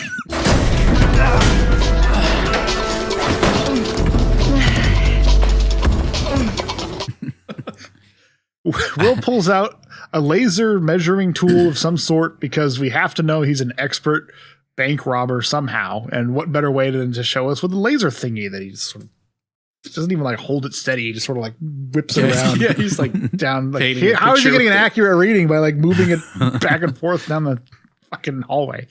How are we seeing the laser beam? It's smoky. It's smoky in the sewers. I mean, it probably would be steamy because sewers. You think so? Steamy, decomposing. Yeah, I guess. New Orleans, it tracks. Yeah. Swampy. Swampy down there. So just a quick warning to completely suspend your disbelief for this next scene because it's utter nonsense. So using the laser, he manages to find the exact spot underneath the bank vault where the gold bars are held. I'm guessing because he has it paced out, like he knows exactly how far he needs to go down each tunnel. Yeah. Which they, I guess, would have measured out when they did the job the first time. Yeah, and he remembered all of it. He says he was planning this in his head the whole time he was in jail. Between Fap and Vincent. He was planning this out. How are you, man? So they get to where the gold bars are above them, and they use a thermite torch to cut through the concrete floor underneath the bank vault. And I'm assuming there's like steel through the floor and everything because the melting point of steel. Never mind, we'll get to it. So I did a little bit of research on these thermite torches, and they can cut pretty well. I mean, they can cut through just about anything, but like, I don't think it would happen this quickly. No. And I don't know that it would be strong enough to cut through a bank vault. Yeah. Because you're cutting through concrete. You're probably cutting through rebar. You're probably cutting through rebar. 50 or 150 years of New Orleans history up to the bank vault and then through the bank vault. Like at least there's like a steel reinforced something through the floor. And I don't know how hot does a thermite burn? Did you I see? I didn't look it up. I didn't look it up, but steel's melting point, depending on what measure of steel it is anywhere from like 2,000 to 3,000 degrees, and gold melts at 1,948 degrees Fahrenheit. So let's see. They were able to use thermite to destroy the chemical weapons on Alcatraz. Right. That was their plan on that. So I guess it tracks. We use movie logic here. Thermite can cut through anything. It could burn up to 4,000 degrees. Okay. So 4,000 degrees. So okay. It could cut through all of this. In 5 minutes, though. Right. While spewing a bunch of John Woo sparks down from the ceiling to show that it's thermite. Yeah. Wouldn't it cause like irreparable damage to the gold? Because it's destroying the concrete and destroying the melting steel. A bunch of gold through it.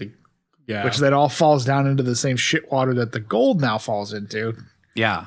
Yeah. So not to mention all the fumes they're breathing in from burning through all this I don't know shit. how easy it is to filter gold, like crap that gets into gold. Aren't there flammable gases in sewers a lot of times too? Yeah, have giant open flames. Anyway, again, we said you have to suspend your disbelief. Yeah. He melts all the gold in the vault, which falls below into the sewer water where it hardens into piles, and Riley pops them into a duffel bag because they would just be that. I don't know how long it would take for a molten gold, which again is at least 1,948 degrees Fahrenheit, to cool to the point where you could pick it up with your hand and throw it into a duffel bag, but I'm guessing it's more than a couple of seconds. Yeah. Just basically instantly, as soon as it gets in the water, it's hard. Yeah. And then she just picks it up, puts it in the duffel bag. While all this is going on, Harlan expertly deduces exactly what Will is going to do next because the plot needs him to head to Will's location to create tension. He's like the Rain Man of FBI agents. Except for when he doesn't. He's incredibly need to dumb, be for but the also plot. can be incredibly smart about certain things. Yeah. He's like, bank robber. Gold underneath. Son of a bitch. He's got a thermite torch. We cut back to Will saying they'll have 5 minutes to melt the gold arbitrarily before the alarm goes off, since the torch with the ability to cut through a fucking bank vault will eventually heat up the room above a certain temperature, which turns out to be 106 degrees. I guess. So wait, is it supposed to heat up? Is it detecting the temperature of the room or the floor? I'm guessing, and that sets off a fire alarm or something. They have those temperature sensors to tell if there's a fire, but makes sense. Again, but 2,000 degree torch. Why arbitrarily 106 degrees? That must be Nigel's right. That must be the temperature that triggers sprinklers or a fire system.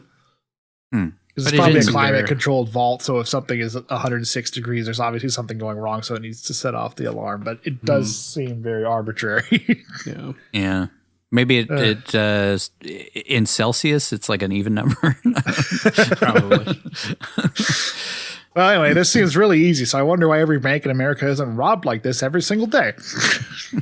2 people can just pull it off with minimal planning.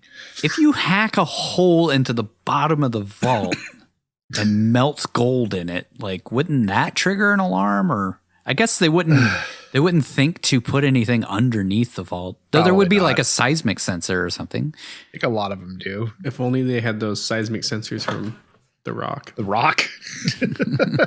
Yeah, or the one from the door in the trust that will, if you screw up anything, it locks the door permanently.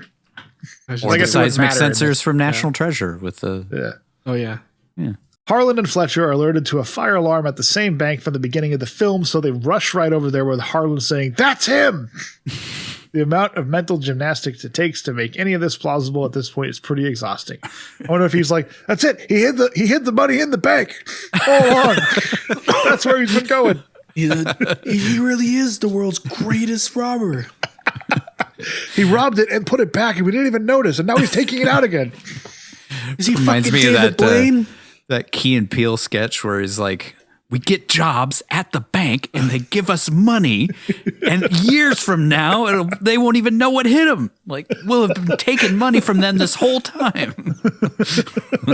Riley tells Will the alarm must have been triggered, so he says, I just want to see if I can get a little more gold out of it, like a Batman villain or someone trying to steal some Lucky Charms. Just want to see if I can get more gold out of it. When Will has enough turd lumps of gold, he shuts off the thermite torch and they drag the hundreds of pounds of gold worth 6 blocks to their getaway truck. I pulled up the quick fact on this gold, but we'll talk about it. Yeah, it comes up later. I did too at this point. Scene later. Like, at the beginning, he said one of those ingots was 25.5 pounds. Mm-hmm. Yep. Yeah. And one of those ingots was worth about $600,000, I think, in my calculations of current gold prices. So, yeah. Anyway, Riley had trouble even picking up one lump at a time, let alone a whole duffel bag. Hey, that might be a better name for this show while we're watching movies like Stolen. One lump at a time.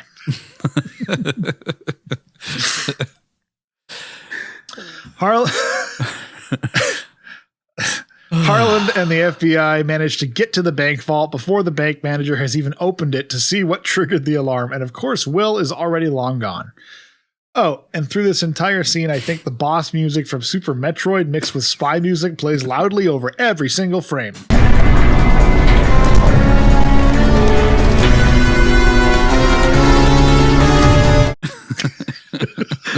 Oh, shit.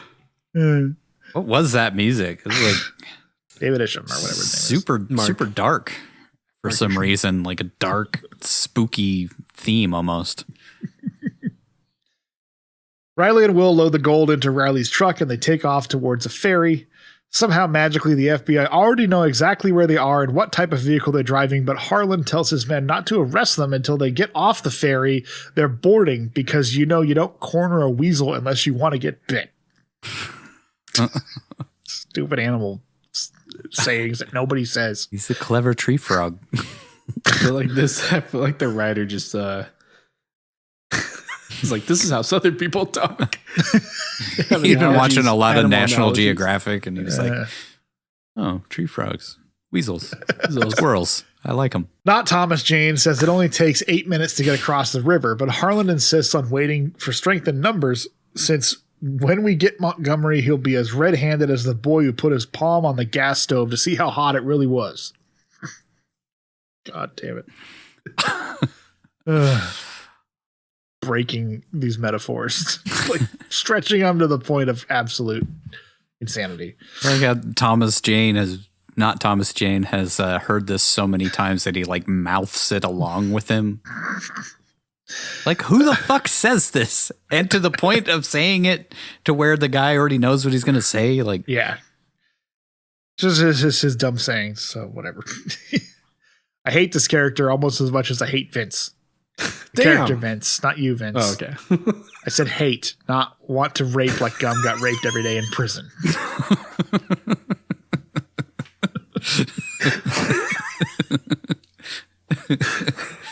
Oh, Jesus.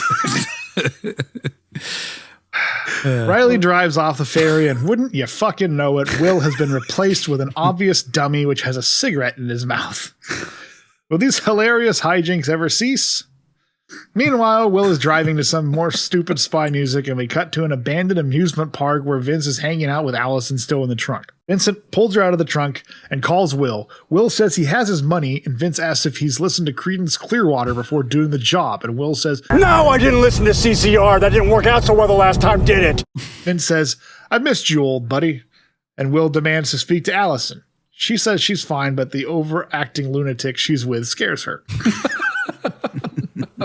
As Will makes his way to the fairgrounds, Harland asks to look at Vince's GPS records from the last few weeks, and since this is a movie, Fletcher just hands him a file with a bunch of paper in it, which I guess shows the maps of where Vince drove or something. He just had him in these banker boxes.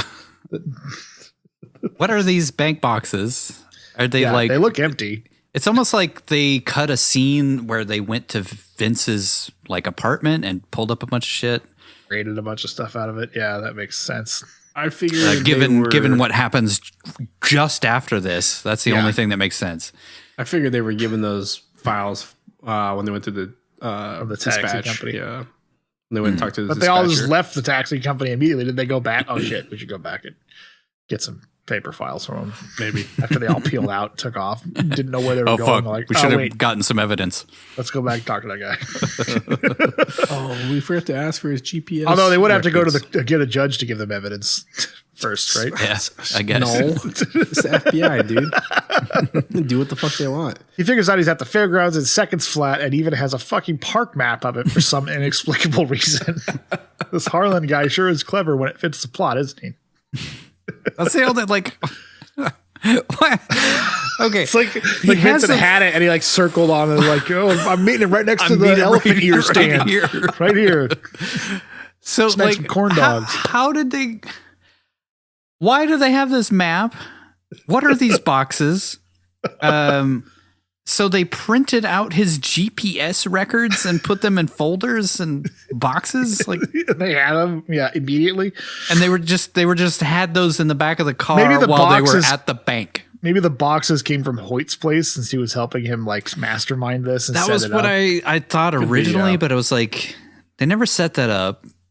But I guess it makes sense that Hoyt would just fucking hold on to a park map of that abandoned park. Which, Right. like, where would he even get a fucking park map from in the first place if it was abandoned for all that time? It's like a brochure from the park that he got. It's the map that you get. Yeah.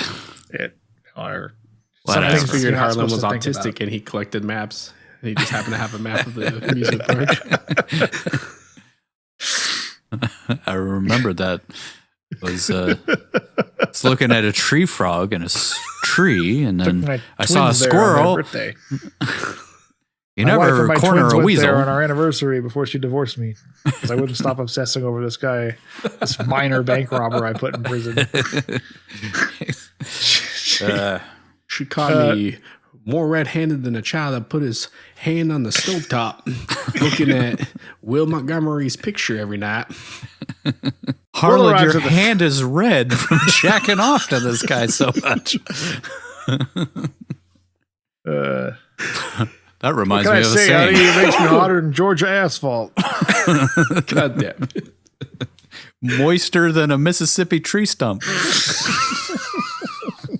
Will arrives at the fairgrounds to find Pegleg waiting for him. Vince says, You look good, Will. Same. which is stupid.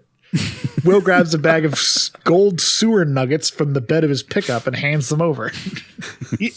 Like, do you think, why would Vincent just be like, oh, sweet, you gave me the gold, thanks. Like, I wanted money, you jackass. I can't What am I supposed to do with this take shit? this down to the gold pawn shop and, and exchange it. I remember how you liked shiny things, Vincent. Yeah. There's literally pieces of shit in this smells like gold. shit. What am I supposed to do with this? I don't know if you guys watch American Dad, but when they were melting all that gold, I couldn't help but think of the running joke that they had with Roger where he shits gold, diamond encrusted gold. He asks where Allison is, and again, Vince says, over a janitor. You piss away 14 years of friendship over an old man janitor?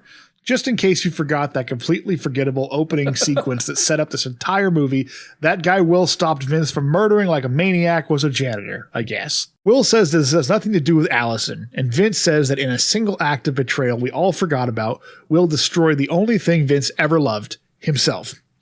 Again, I want to reiterate that this idiot shooting himself in the leg is the entire premise of this hour-and-a-half long movie. Vince kicks over a full gas can, lights a flare, and shoots Will as he runs to try and stop him from setting the cab on fire.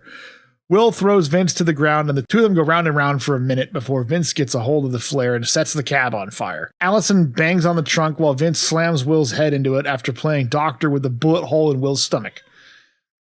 Guess him getting shot in the stomach explains that super forced line with Hoyt earlier where he says it takes hours to die from a stomach wound. Yeah, set it up. Some solid script writing. It definitely doesn't take hours. If you get gut shot, you die pretty quick and painfully. But they've said that in movies many Yeah, they say it in times. So, movies. It's like- so that's why everybody says It's it. like every gun makes a hammer cocking sound even though it doesn't have a hammer. And when you hit somebody on the head, it knocks them out for hours. Yeah. True. doesn't kill him with at no all. lasting brain damage. Well, Fletcher might have had some brain damage. Yeah, definitely. Anyway, Will knocks Vince to the ground and Peg Leg catches on fire. Will jumps in the cab and drives it into some water rather than just popping the trunk. Oh, and by the way, he runs over Vince, who is fully engulfed in flames at this point, but is barely burned a few seconds later. Got a little Freddy Krueger action on his face, a little bit, but not much. Kind of turned into Jason Voorhees here at the end and just unkillable. I'm the Ghost Rider now, bitch. The water extinguishes most of the cab, but burning gas just floats on top of water, so it wouldn't really put the fire out. It would just sort of disperse it out over the surface of the water. But anyway, it's a movie, so it puts the fire out, most of it. Yep. But Will still forgets the trunk's going to be open from a lever inside the car again, so he tries to pry it open with his bare hands. When that genius plan doesn't work, he hits it with his fist, and we see a shot of Vince walking at him with his fake leg like he's a goddamn Terminator for some reason. I'm glad you saw that too, because I thought it too. It's like, now we're in the final act of Terminator somehow. I guess it's the peg leg and the Fire. flames behind him. It just looks exactly like that shot from Terminator. And how he's like still alive even though he got burnt, Yeah. Just imagine an exoskeleton instead. Or I guess an endoskeleton. A skeleton. Will continues punching the trunk. Will continues punching the trunk like a moron while his daughter clings to the last pocket of air inside before Vince jumps out of the water and tries to strangle Will with a metal bar. See, again, he's like Jason Voorhees now. Yeah, it's just like Jason Voorhees, yeah. They fight for a minute, and Will kicks Vince's leg off, causing Vince to disappear in the water like a duck, while Will uses the metal bar Vince had to try and pry open the trunk. He gets the trunk open, and then he screams like it's the heaviest thing he's ever lifted, even though it's literally just opening a trunk. He pulls Allison out of the... I think it's because his stomach's been shot, so it hurts. Yeah. That was what I thought. But at the same time, it's like... It's like literally got like hydraulics opening it for you. So, I don't know. Well, maybe not underwater. Maybe the pressure. Yeah, true. It's like a fucking inch underwater. It's got to be dramatic. There's got to be flames everywhere. He pulls Allison out of the trunk, and the doofus who just won't die pops up to the surface. So Will stabs him with the metal bar, puts him in the trunk of the cab, and screams, "Die!" No, he doesn't do that.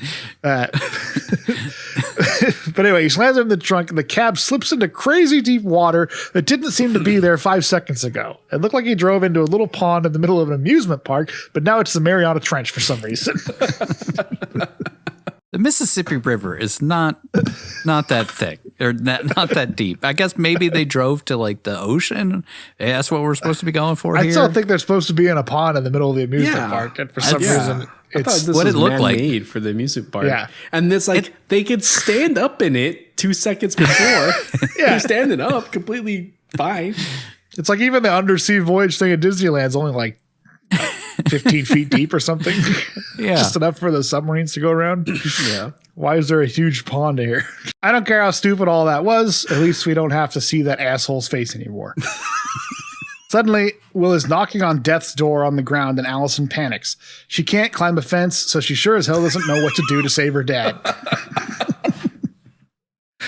Harlan and Fletcher show up in the nick of time in a helicopter, because of course they do, and they take the two of them away on the helicopter while Fletcher stays behind. On the helicopter, Harlan says he's not sending Will back to jail, and Will holds his daughter's hand while he closes his eyes. So I don't know where this change of heart comes from Harlan's. Like, just out of nowhere, he's like, I'm not sending him to jail. As far as I'm concerned, Vince stole all that gold. Right. Okay. Which... So Fletcher is on the ground and they just take off. Like, just leave him. Harlan hates him too. Oh, there's no room for you. Sorry, Sorry, dude. To get a ride back. He's got to lay down. You really got to get to the hospital. I don't know. I guess to inspect the scene and all that stuff. I mean, maybe. to be fair, you would want. Hey, go fish out that body out of the car. Yeah. Secure the scene. I mean, it's a murder scene now. Go get James Cameron to help get that taxi out of the water. We cut to a little fake out of Riley and Allison driving through a cemetery, which I guess was on the way to Will's new home in a van down by the river.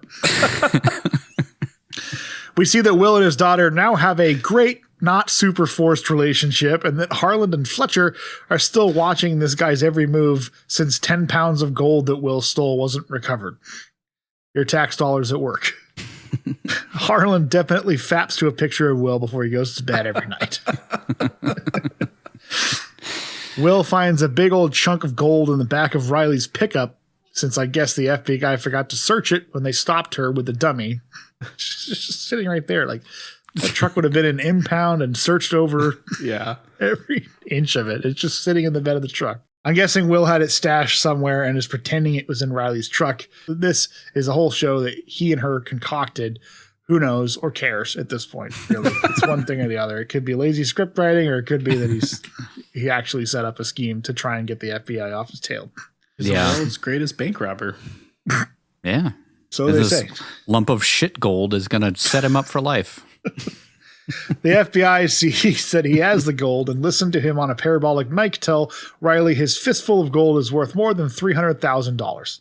Quick fact, in the final scene, the characters describe a 10-pound lump of gold as being worth $300,000. If the gold is worth $30,000 per pound, the duffel bag containing $10 million in gold would have weighed almost 340 pounds. Too heavy for the characters to lift and to drag around. Jesus. At the actual February 2012 gold price, the bag would have weighed 400 pounds. Yeah. I mean, it's Nic Cage, man. He can just... He played football. He can do anything. He played football. That bag wouldn't be able to hold that weight, though. No. Probably not, yeah.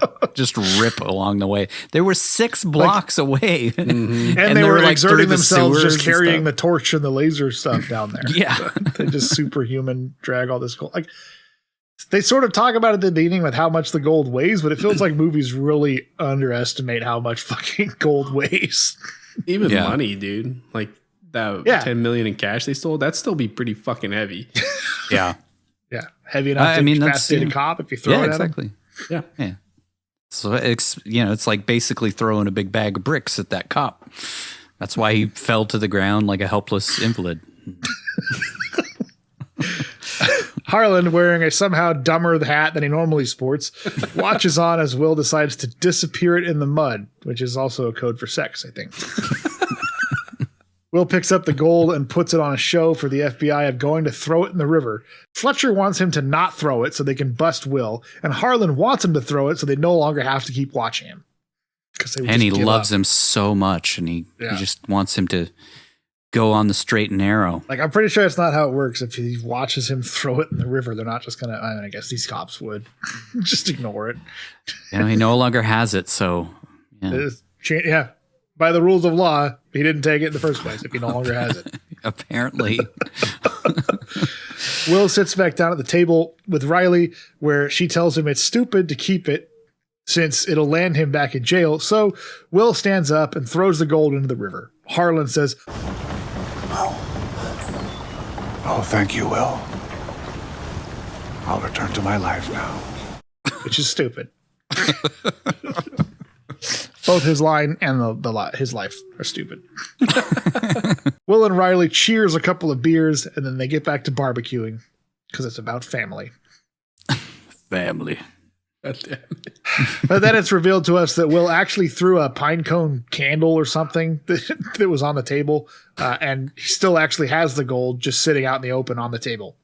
I ain't no physics major, but throwing a pine cone versus a 10-pound hunk of gold would, fuck it. Who cares?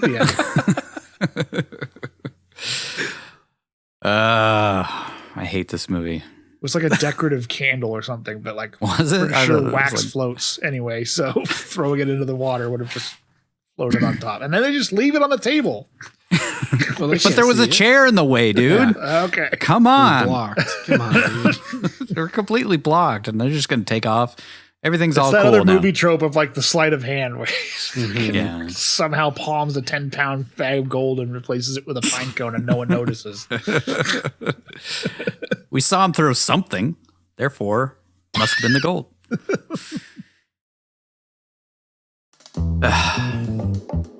I hate this guy's face. What is it about this guy's face that makes it so punchable? This has nothing to do with the ad. I just really hate his face. Anyways, I got to thinking, if Gum would have just kept the cell phone Swamp Thing gave him and handed it over to the FBI right from the start, this whole thing could have been avoided.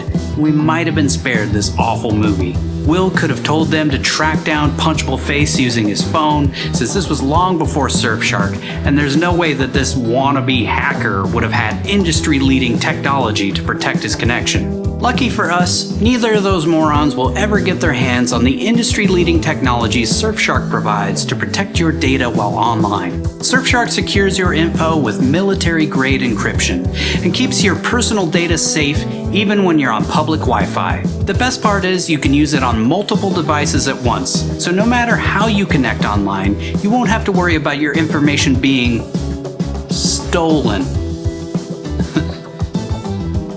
Secure your digital life by heading over to surfshark.deals/1cagepod and make sure to enter our promo code 1cagepod to save 83% and get 3 extra months for free to protect yourself from the dumb-faced losers of the world.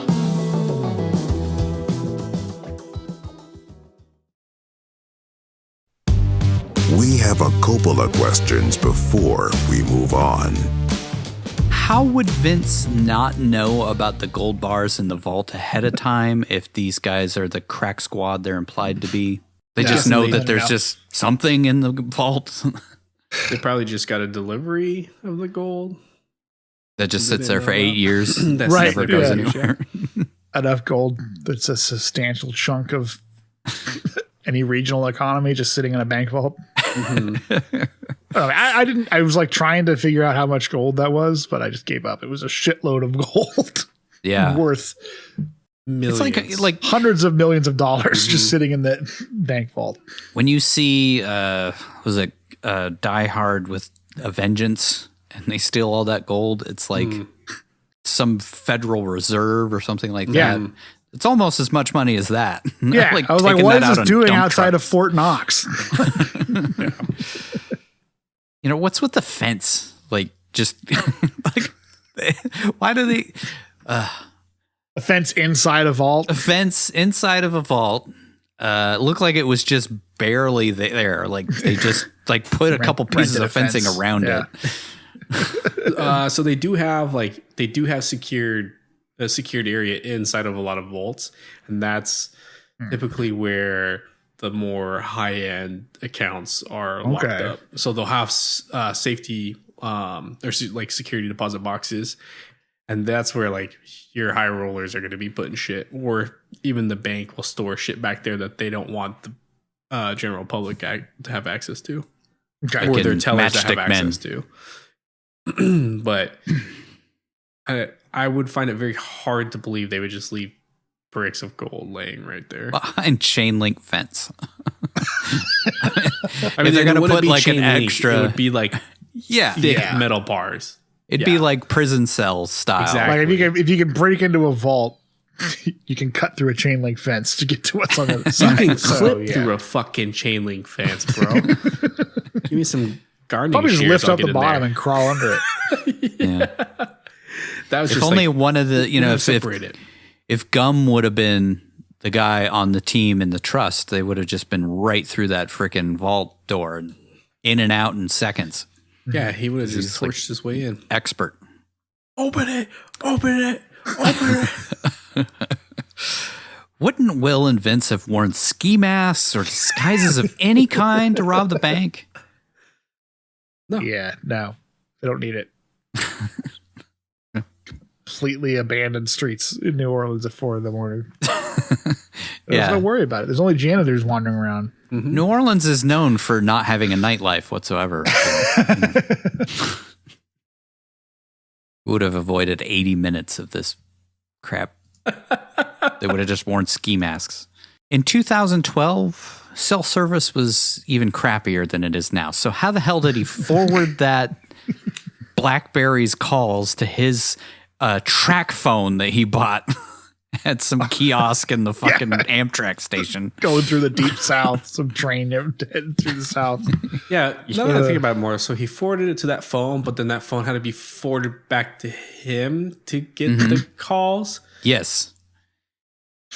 So he and we already know paired that the Vincent phones was, together somehow. Vincent wasn't fucking around, so he's like gambling his life's or his girlfriend's daughter's life on the fact that it would take less than 8 rings for this weird call forwarding back and forth cell reception crap to reach him. Like there's so many things like that in this movie that are just like, if you think about them for 2 seconds, you're like, well, that doesn't make any sense. Yeah. Why didn't Allison scream for help when she poked a hole in the seat? Like there was an Australian dude sitting in the fucking car. Right there. Yeah. Right there. Scream for help. He would have at least, like, let's say Vince didn't kill him, but just beat him up and threw him out of the car after that. He would have just called the cops and been like, there was a taxi, mate, and my donga was hanging out, and then this girl screamed. And that would have been and he left his phone in the car, so they could have tracked it from his phone. Yeah. You know? Yeah. Just, I don't know. She didn't scream there. She didn't scream when the cop was there. She just screaming pounded on the phone. She was hitting the thing, but she was hitting the thing and screaming for help. So why that's the other point. How was she able her? to poke through the car seat with that soundproof foam?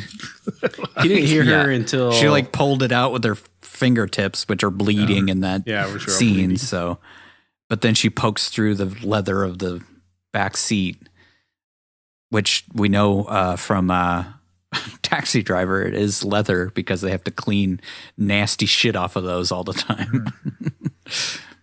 How did she rip through leather with her fingertips? Right, just poke. She kept poking. Why did Hoyt open the fucking door? Yeah, that was one of mine. Why did he not only open the door, but then like aim a shotgun at all of the agents pointing guns directly at him again? Like his life sucked. The only thing, he just wanted to Yeah. go out. He was just like, "Fuck it, it's over. I can't go back to prison." I was wondering, like, so he shoots at Will a couple times and then he opens the door. So maybe he was planning on like running for it, and then the FBI agents were there. That's the only. Yeah, I thing think they that makes surprised sense. him Yeah. because he didn't know they were there. But then again, why does he point a gun at him? Yeah. Just need to get rid of that character so that he can't warn Vince ahead of time that Will is still in New Orleans. Or tell the FBI agents what's going on so they figure it out. We can't though have, apparently we there's evidence can't- all over his apartment of his involvement with Vince. Yeah. True. Yeah, I'm guessing that's what was in those banker boxes was stuff they gathered from his apartment because they Must wouldn't have need a been, yeah. warrant to gather that stuff. This dude's already dead, yeah. Probably my biggest question of the whole film is why the hell is Vince driving around in the first place? Yeah, he's really committed to his job. This ball buster of a dispatcher boss wouldn't give him the day off because it's Mardi Gras. That creepy limping bastard snitching my dough.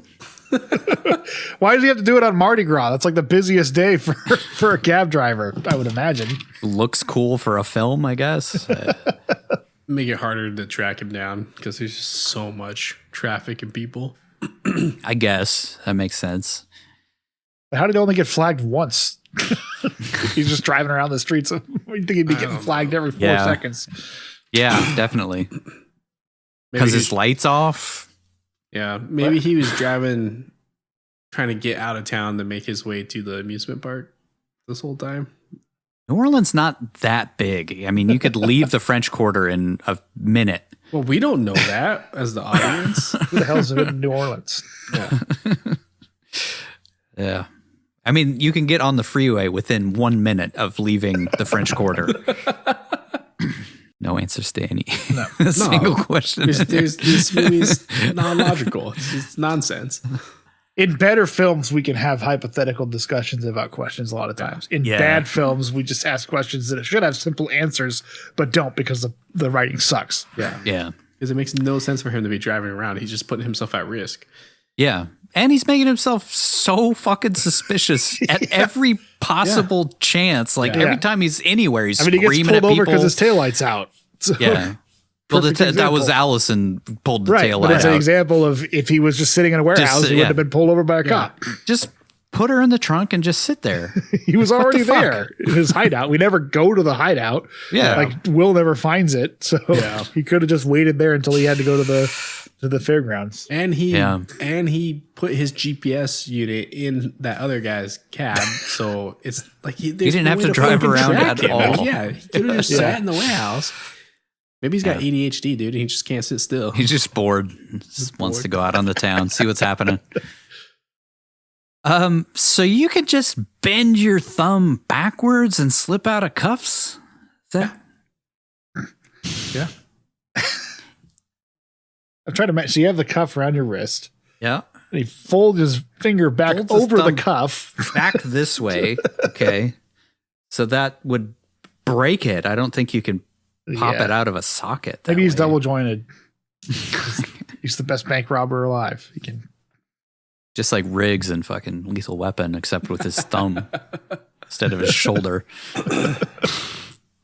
Fucking all these convenient things, you know. My last question is, why would the bank vault have an alarm that goes off at 106 degrees? Specifically 106 degrees. Yeah. So the movie can happen. I guess, yeah. The answer to all these questions. So the movie can happen. So the next thing can happen. Why doesn't Will just go to the FBI and cooperate with him? Like, they're like, oh man, you're just trying to get your money and get out of here. Like, no, I'll sit with you while you investigate this and find my daughter. Like, I don't have the money. You're not going to see me going to get it. I'm trying to get money, or I'm trying to rescue my daughter. Help me out. Yeah. Like, just put the call on speakerphone next time Vince calls. Right. Though he's well, okay. So let's say he ditches the FBI agents the first time, but then puts that phone on the train to Tuscaloosa so that Vince doesn't know that he's gone to the FBI. Then when he's with Harlan, just wait for Vince to call and then put him on speakerphone and be like, hey, old friend, what's your name again? Tell me that thing I was supposed to be doing for you and why. Call me Gum again. That's how we know that we've known each other for a long time.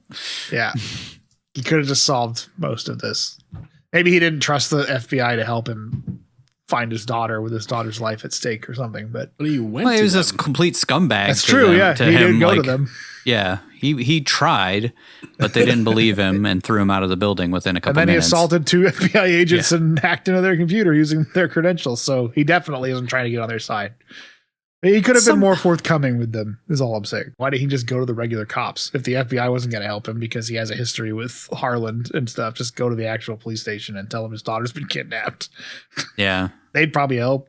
I saw, this is totally separate, but like I watched that Jared Fogle documentary. Oh, God. Yeah. And there was a reporter who had been cooperating with the FBI and getting up all this information about Jared Fogle and like all these recordings of him talking about wanting to be with kids and all this stuff. And they drug their feet for years, and she was getting like desperate to get this thing out of her life. She didn't want to have to talk to this child molester anymore. So she went to the local cops, and the local cops called the FBI, and then they like took all of her stuff, like came to her house and took all of her evidence and all that kind of stuff. So she was just completely taken out of the case. So maybe that's what would have happened in this situation, is the cops would have just called the FBI and been like, hey, this guy's asking about this thing. And they would have been like, we just threw that asshole out. So maybe, yeah. It's time to keep track. Here are the final stats. Okay. That leads us over to the curse tracker. There's 4 curses in it. One of them's fuck. One of them is ass. Separate one is asshole, and another one is shit. So there's only 4 total curses, and I think fuck is only used once. And I don't know why this was an R-rated movie then, because it's not that violent. If they only said fuck once, they could get away with it being PG-13. It wasn't into the sexual content. Maybe they were going for a PG-13, but then the ratings were like, oh, there's a guy on fire and this dude stabbed in the stomach. Maybe there's some blood shown here, dislocates his thumb. I don't know. But anyway, I'm surprised that it's an R-rated one. But there were 2 honorable mentions to God, but they weren't used as swears. He says, so help me God and God's honest truth. Like, God's honest truth parts when he's talking to the FBI, but I didn't count those because they weren't swears or curses. So that's 4 for this movie, which is on the lower side. Anyway, that brings our total up to 614 curses. What are we at now? So this is our 37th episode. 35th movie that we've tracked. Is it 35? I think it's 34. Because I got 35 on here. Dark, Best of Times, and Industrial Symphony we're not counting. Right. Was that 34, right? No, that'd be 35. I got 35. You got 35? So this is our 38th episode? Yeah, this would be our 38th episode. Anyways, yeah. So 35 movies in, 614 curses. Runtime, mercifully, this was on the lower end, 96 minutes. Thank God. I don't know how I ended up writing so much. I wrote like 10,000 words. I wrote more about this movie than I wrote about The Rock, which I'm not really sure how that happened. But anyways, 96 minutes sandwiches it in between Grand Isle and The Old Way. Noticing a pattern. Little like independent, not so great movies. They're all about an hour and a half. About an hour and a half. Nudity, there was none. It was an R-rated movie, so I don't know. It's a good question of why this got the R rating in it. I don't know. Violence, maybe. I don't really, notice a ton of cursing from the other characters. Yeah. Subject matter, I don't know. Weird. Anyways, maybe it's from the scene when Hoyt gets like blown away by the FBI agents. Yeah, maybe. Kind of graphic. That was, yeah. I mean, they could have easily cut away from the violence on that to get the R-rated or to get the PG-13. I don't know. It seems like it would have behooved them to get the PG-13 for this because it was, somewhat summer action, $35 million. PG-13, you might have been able to recoup all of that. Who knows? I don't know. Yeah. Although maybe it was like, well, the director of Con Air, an R-rated action movie, but this is a PG-13 one, so it's going to suck. Maybe. Yeah. Well, they didn't want to avoid that. Sucked anyway. Yeah. And nobody saw it, so. Yeah, nobody watched it. State and country tracker. This is our 4th time to Louisiana and our 3rd trip to New Orleans with Bad Lieutenant and Wild at Heart. So that's kind of interesting. We did basically back-to-back movies in New Orleans. Though Wild at Heart moves around more. This one's straight up New Orleans, just like Bad Lieutenant. Though Bad Lieutenant did go to Biloxi at one point. So, So we're still sitting at 21 total states. Budget versus gross. This cost $35 million and made 18. Not great. Bringing our grand total up to $1.052.7 billion budget and a $2.352 billion gross. Still double. Our next movie, I could not find any information whatsoever on the budget or the gross. Because it was shot in Italy and it's a completely foreign film, and I guess they don't report that kind of stuff. So I could not find it anywhere. So our numbers are going to be, I feel like our numbers are already kind of off, but they're going to be way off in the next one. As far as our top grossing films, this is weirdly in the middle, kind of smack dab in the middle, $18 million, sandwiched between The Weatherman and Valley Girl. I think about 1983 money of Valley Girl making $17.3 million. And wasn't Valley Girl like a $3 million budget or something really small? 300,000, I think. Oh, Jesus, yeah. Yeah. Which is pretty crazy. This movie cost $35 million. Crazy. Ratings, this was our 19th R-rated movie. Far and away the leader. Which leads us over to the kill tracker. 1 kill, Bob. You only have the 1 kill where he killed. Just killed our boy Vince. Or did he? Dun, dun, apparently he's invincible. Stolen 2. Stolen 2. He'll come back. Stolen again. There was a little bit of air still in that trunk. No hair left and he's missing another leg. He looks like fucking burnt. Deadpool. Somehow stupid as shit the whole time. Brain damage from lack of oxygen is underwater. He talks like that dispatcher now. Yes, sir. Yeah, Thor, I'm back to stealing you again. That's my last chance to get some money. Will. This is my last dance. I don't got 2 left feet. Anyway, so yeah, just the 1 kill, which brings us to a total of 178 kills. And he survived this one, even though there was that fake out. So still just 11 deaths. Well, this was a real pile of shit. Let's rank this film on the Cageometer. That leads us over to the most important question. Vince, where does Stolen 2012, not to be confused with Stolen 2009, rate on your Cageometer? So if this was Stolen 2009, it'd be a 10. But since it's not, it's a 3.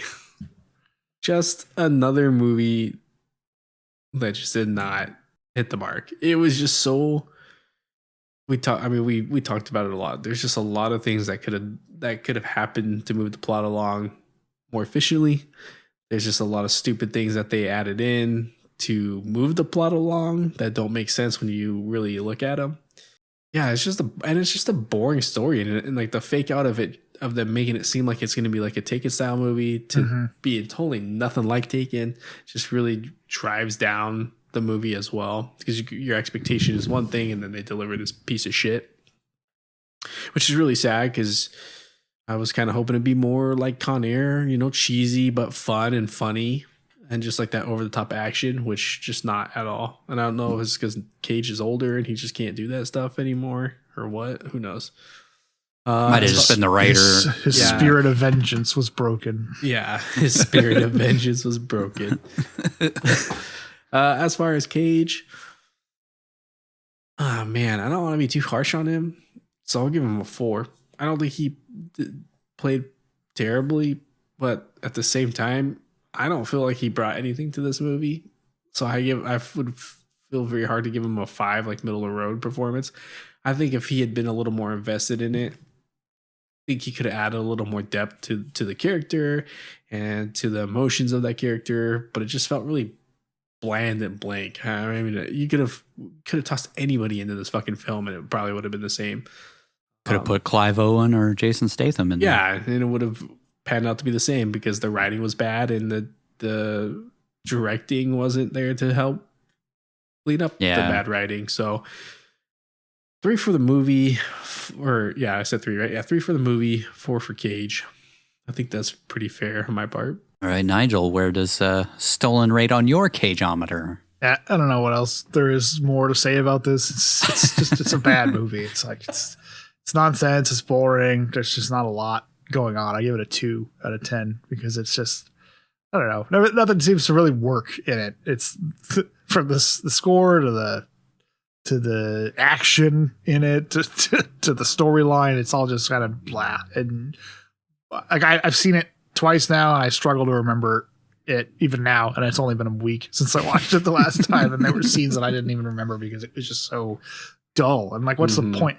And it does seem like it could be a lot more of an engaging story of a guy trying to get his daughter back, and it's not really that. It's just a guy fuddling around trying to solve a mystery, I guess, while the FBI's on his tail and they're also trying to solve it. And it's, I think it would have been more compelling if it was actually more of a focus on a heist. Like he had been captured by, or his daughter was captured by Vincent, and then he was forced to do a heist for him rather than just like forced to give him the money, and had this weird entire second act where they just sort of played cat and mouse instead of advancing a plot in any way. So it's just a missed opportunity for it. I don't really know what else to say with it. It's not, I don't recommend it. There's no reason to watch it. Cage's performance, I also give him a 4. I don't think it's good. I don't think it's particularly bad. I just don't think he had a lot to do in it. It was just play this guy, and that's what he did. And I don't know if there was any room to improve the character on his part or anything he could have done to make it better. It doesn't really seem like it. He just was there playing the role and getting a paycheck. So I can't give him a score really lower than that because I felt like it was okay. It was It was believable, but there wasn't anything stand out about it. I was struggling to remember anything he did that was really memorable, but nothing too awful. So, yeah, just a dud. Yeah. I think. I don't want to be too harsh on him, so I don't think he didn't detract from the film at all. The film just was really bad. Yeah. And that includes him in it. Yeah. I definitely felt the same way where it was like, I mean, he's okay in his parts, but like he just doesn't really, it doesn't pull you in. There's nothing really memorable about his character at all, but maybe that's just the writing and I think we mentioned that it was originally Jason Statham or Clive Owen considered more. It would have been a better fit for them, especially Clive Owen, because you don't see him in a lot of stuff, and it could have been not a decent. The movie probably would have sucked still, but yeah, this would have fit. He would have fit in it with what they did with the character. Yeah. Over on my Cageometer, I also gave the movie a 3. I'm giving it a 3 mostly because like some of it worked okay. Like, I don't know. Locations were interesting enough, I guess. Cinematography was okay, except for in the action scenes. It looked nice. It was a pretty shot film.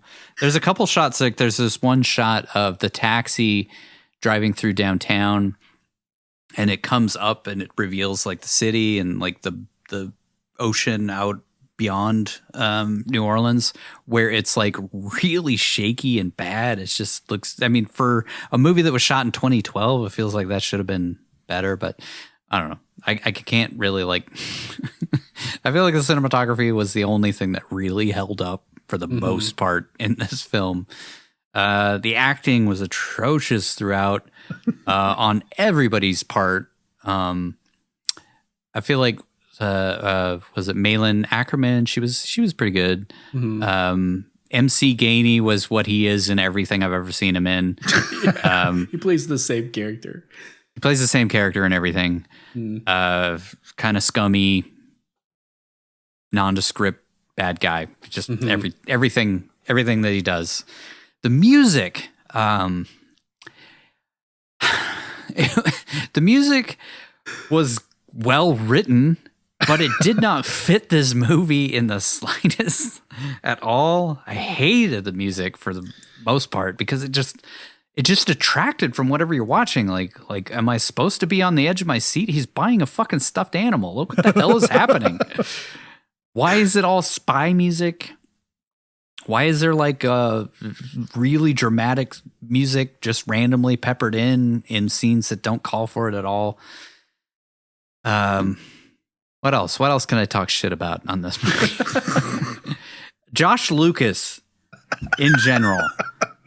Holy fuck, dude. Like, God, he was annoying. Just, I guess we were going for that. Like, he's supposed to be the antagonist of this film, but like, fuck, I just wanted to punch him in the face the whole movie. I hated him. I hated him in every scene. It's way worse than James McAllister in the old way. And that's saying something. Because that is saying something, yeah. Annoying.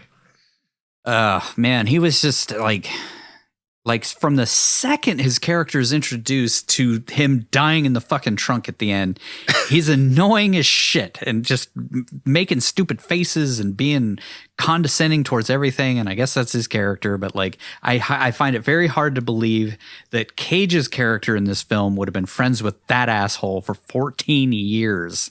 Yeah. And still been pulling jobs with the guy all this time. And like good friends, because he's stoked to find out that he's still alive. Yeah. Like, no, I would be like that guy who hated my music choices. And like, obviously this has worked out for us. We've done all these jobs. And like, I have a little ritual. Yeah. Sue me, dude. I really think the film would have been a lot better if he had played that character in a more charismatic manner. So like it's like that buddy bickering at the beginning. It should have been buddy bickering, you know, kind of poking fun at him. Like you're always listening.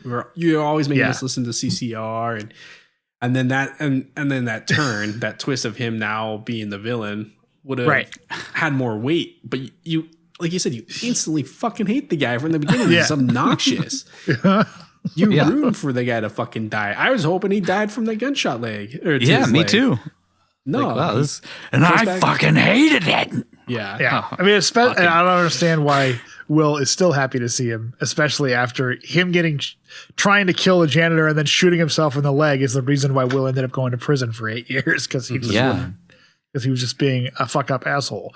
Probably would have been stewing on it every day for 8 years of like, God, I would not be in this situation, being raped every day, like Fletcher says. If it wasn't for that asshole fucking being a dick and just bashing a dude in the face for no good reason. Yeah.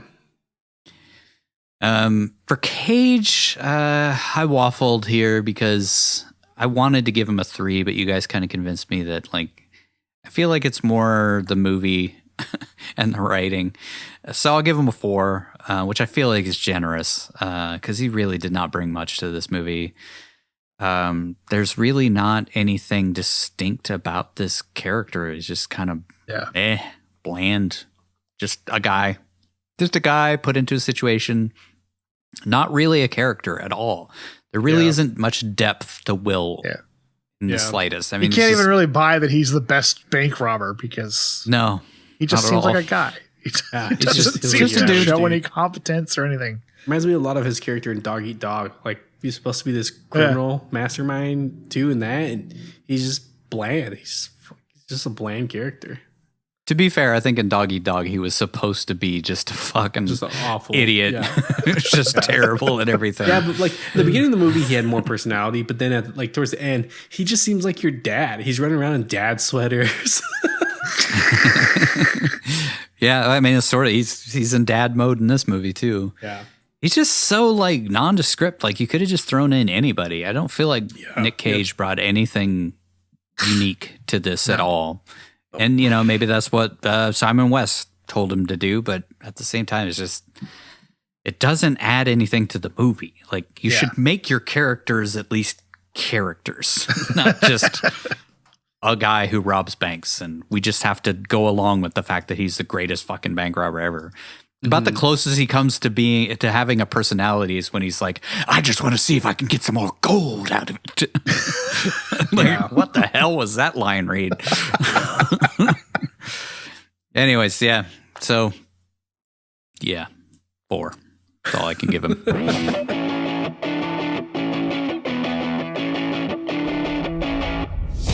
Here it is, the moment you've all been waiting for. These are the cagiest moments of the film. I wanted to be there for you at the prison. Vincent? You get welcome when you got out, but you know how it is. Time just slipped away. Well, hallelujah, man. You're alive. Shit, you know what? Everybody's telling me you're dead. I suppose that depends on your interpretation of the word dead. But I'm certainly not living. Well, where are you? Can we meet? How are you? Did you have to hit him so hard? He saw our faces. No, put it down. No homicide. No, I'm not going back. Much like a squirrel returning back to its hoard after a long, cold winter. I'm not the squirrel playing with his nuts here, Harlan. I don't have the money. Time is up, everybody. I've got it. I am impressed. You listen to a little Credence before you went in? No, I didn't listen to CCR. That didn't work out so well the last time, did it? What? Which one? Which one? Oh, the Care Bears book. Well, I told you Daddy has to work, but guess what? When I get home, I'm gonna make you those happy face pancakes that you like so much, okay? I love you, baby. Okay, big kiss. Mwah. Don't. That's it for this episode of One Cage at a Time. As always, be sure to drop us an email at onecagepodcast@gmail.com to let us know if we missed anything or hit us up with suggestions to improve the show, comments, compliments, or simply to gush about the legend that didn't bring much to this movie. Up next, we'll be talking about the somewhat forgotten 1989 Italian film Time to Kill, or Tempo di Uccidere. Uccidere. I don't know. It's Italian. Not to be confused with the Schumacher film A Time to Kill from 1996. This is Time to Kill, not A Time to Kill. It's stolen, not stolen. Nic stars as Italian Army Lieutenant Enrico Silvestri and never once attempts an Italian accent despite being Italian himself. Probably for the best. Whose life is turned upside down after leaving his camp behind in search of a dentist, thanks to a series of bizarre and honestly just awful events. Let's just say there's a good reason why this film is hard to find these days. It does not paint the white man in early 20th century Africa in a positive light whatsoever.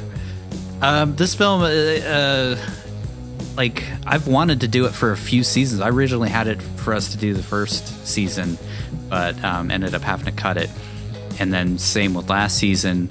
And it was mostly because Ennio Morricone did the score for this movie. And I'm like, what the hell? What is this movie? It was an entirely Italian film that Nic Cage did. It's the only movie he's ever done outside of the Hollywood system. And I still don't know, even after doing the research, why he did the movie. I don't know. Maybe he just wanted to do something in Italy because he's Italian. Maybe he wanted an excuse to take a vacation to Italy, though the movie is filmed in Zimbabwe. So I don't know. Anyways, make sure to check it out on YouTube for free. Since I can't seem to find it streaming anywhere. I think it's like on Plex or some shit. Of course, it's all Plex. Everything's all Plex. I had to get my physical copy on eBay by paying more than I'd like to admit. Or I think I only paid like $20 for it, but anyways, it's $20 more than it deserved. Until then, we'll say goodbye the way we do each and every episode with our Nicolas Cage quote of the film.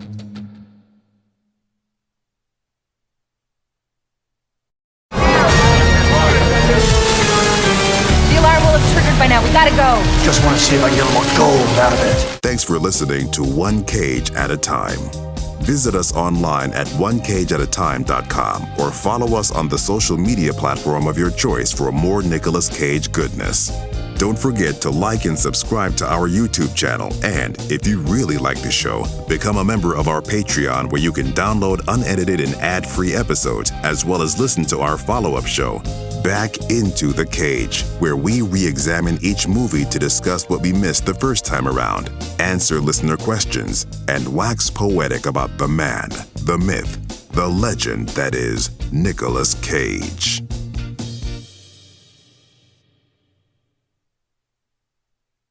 This is how I see it, Will.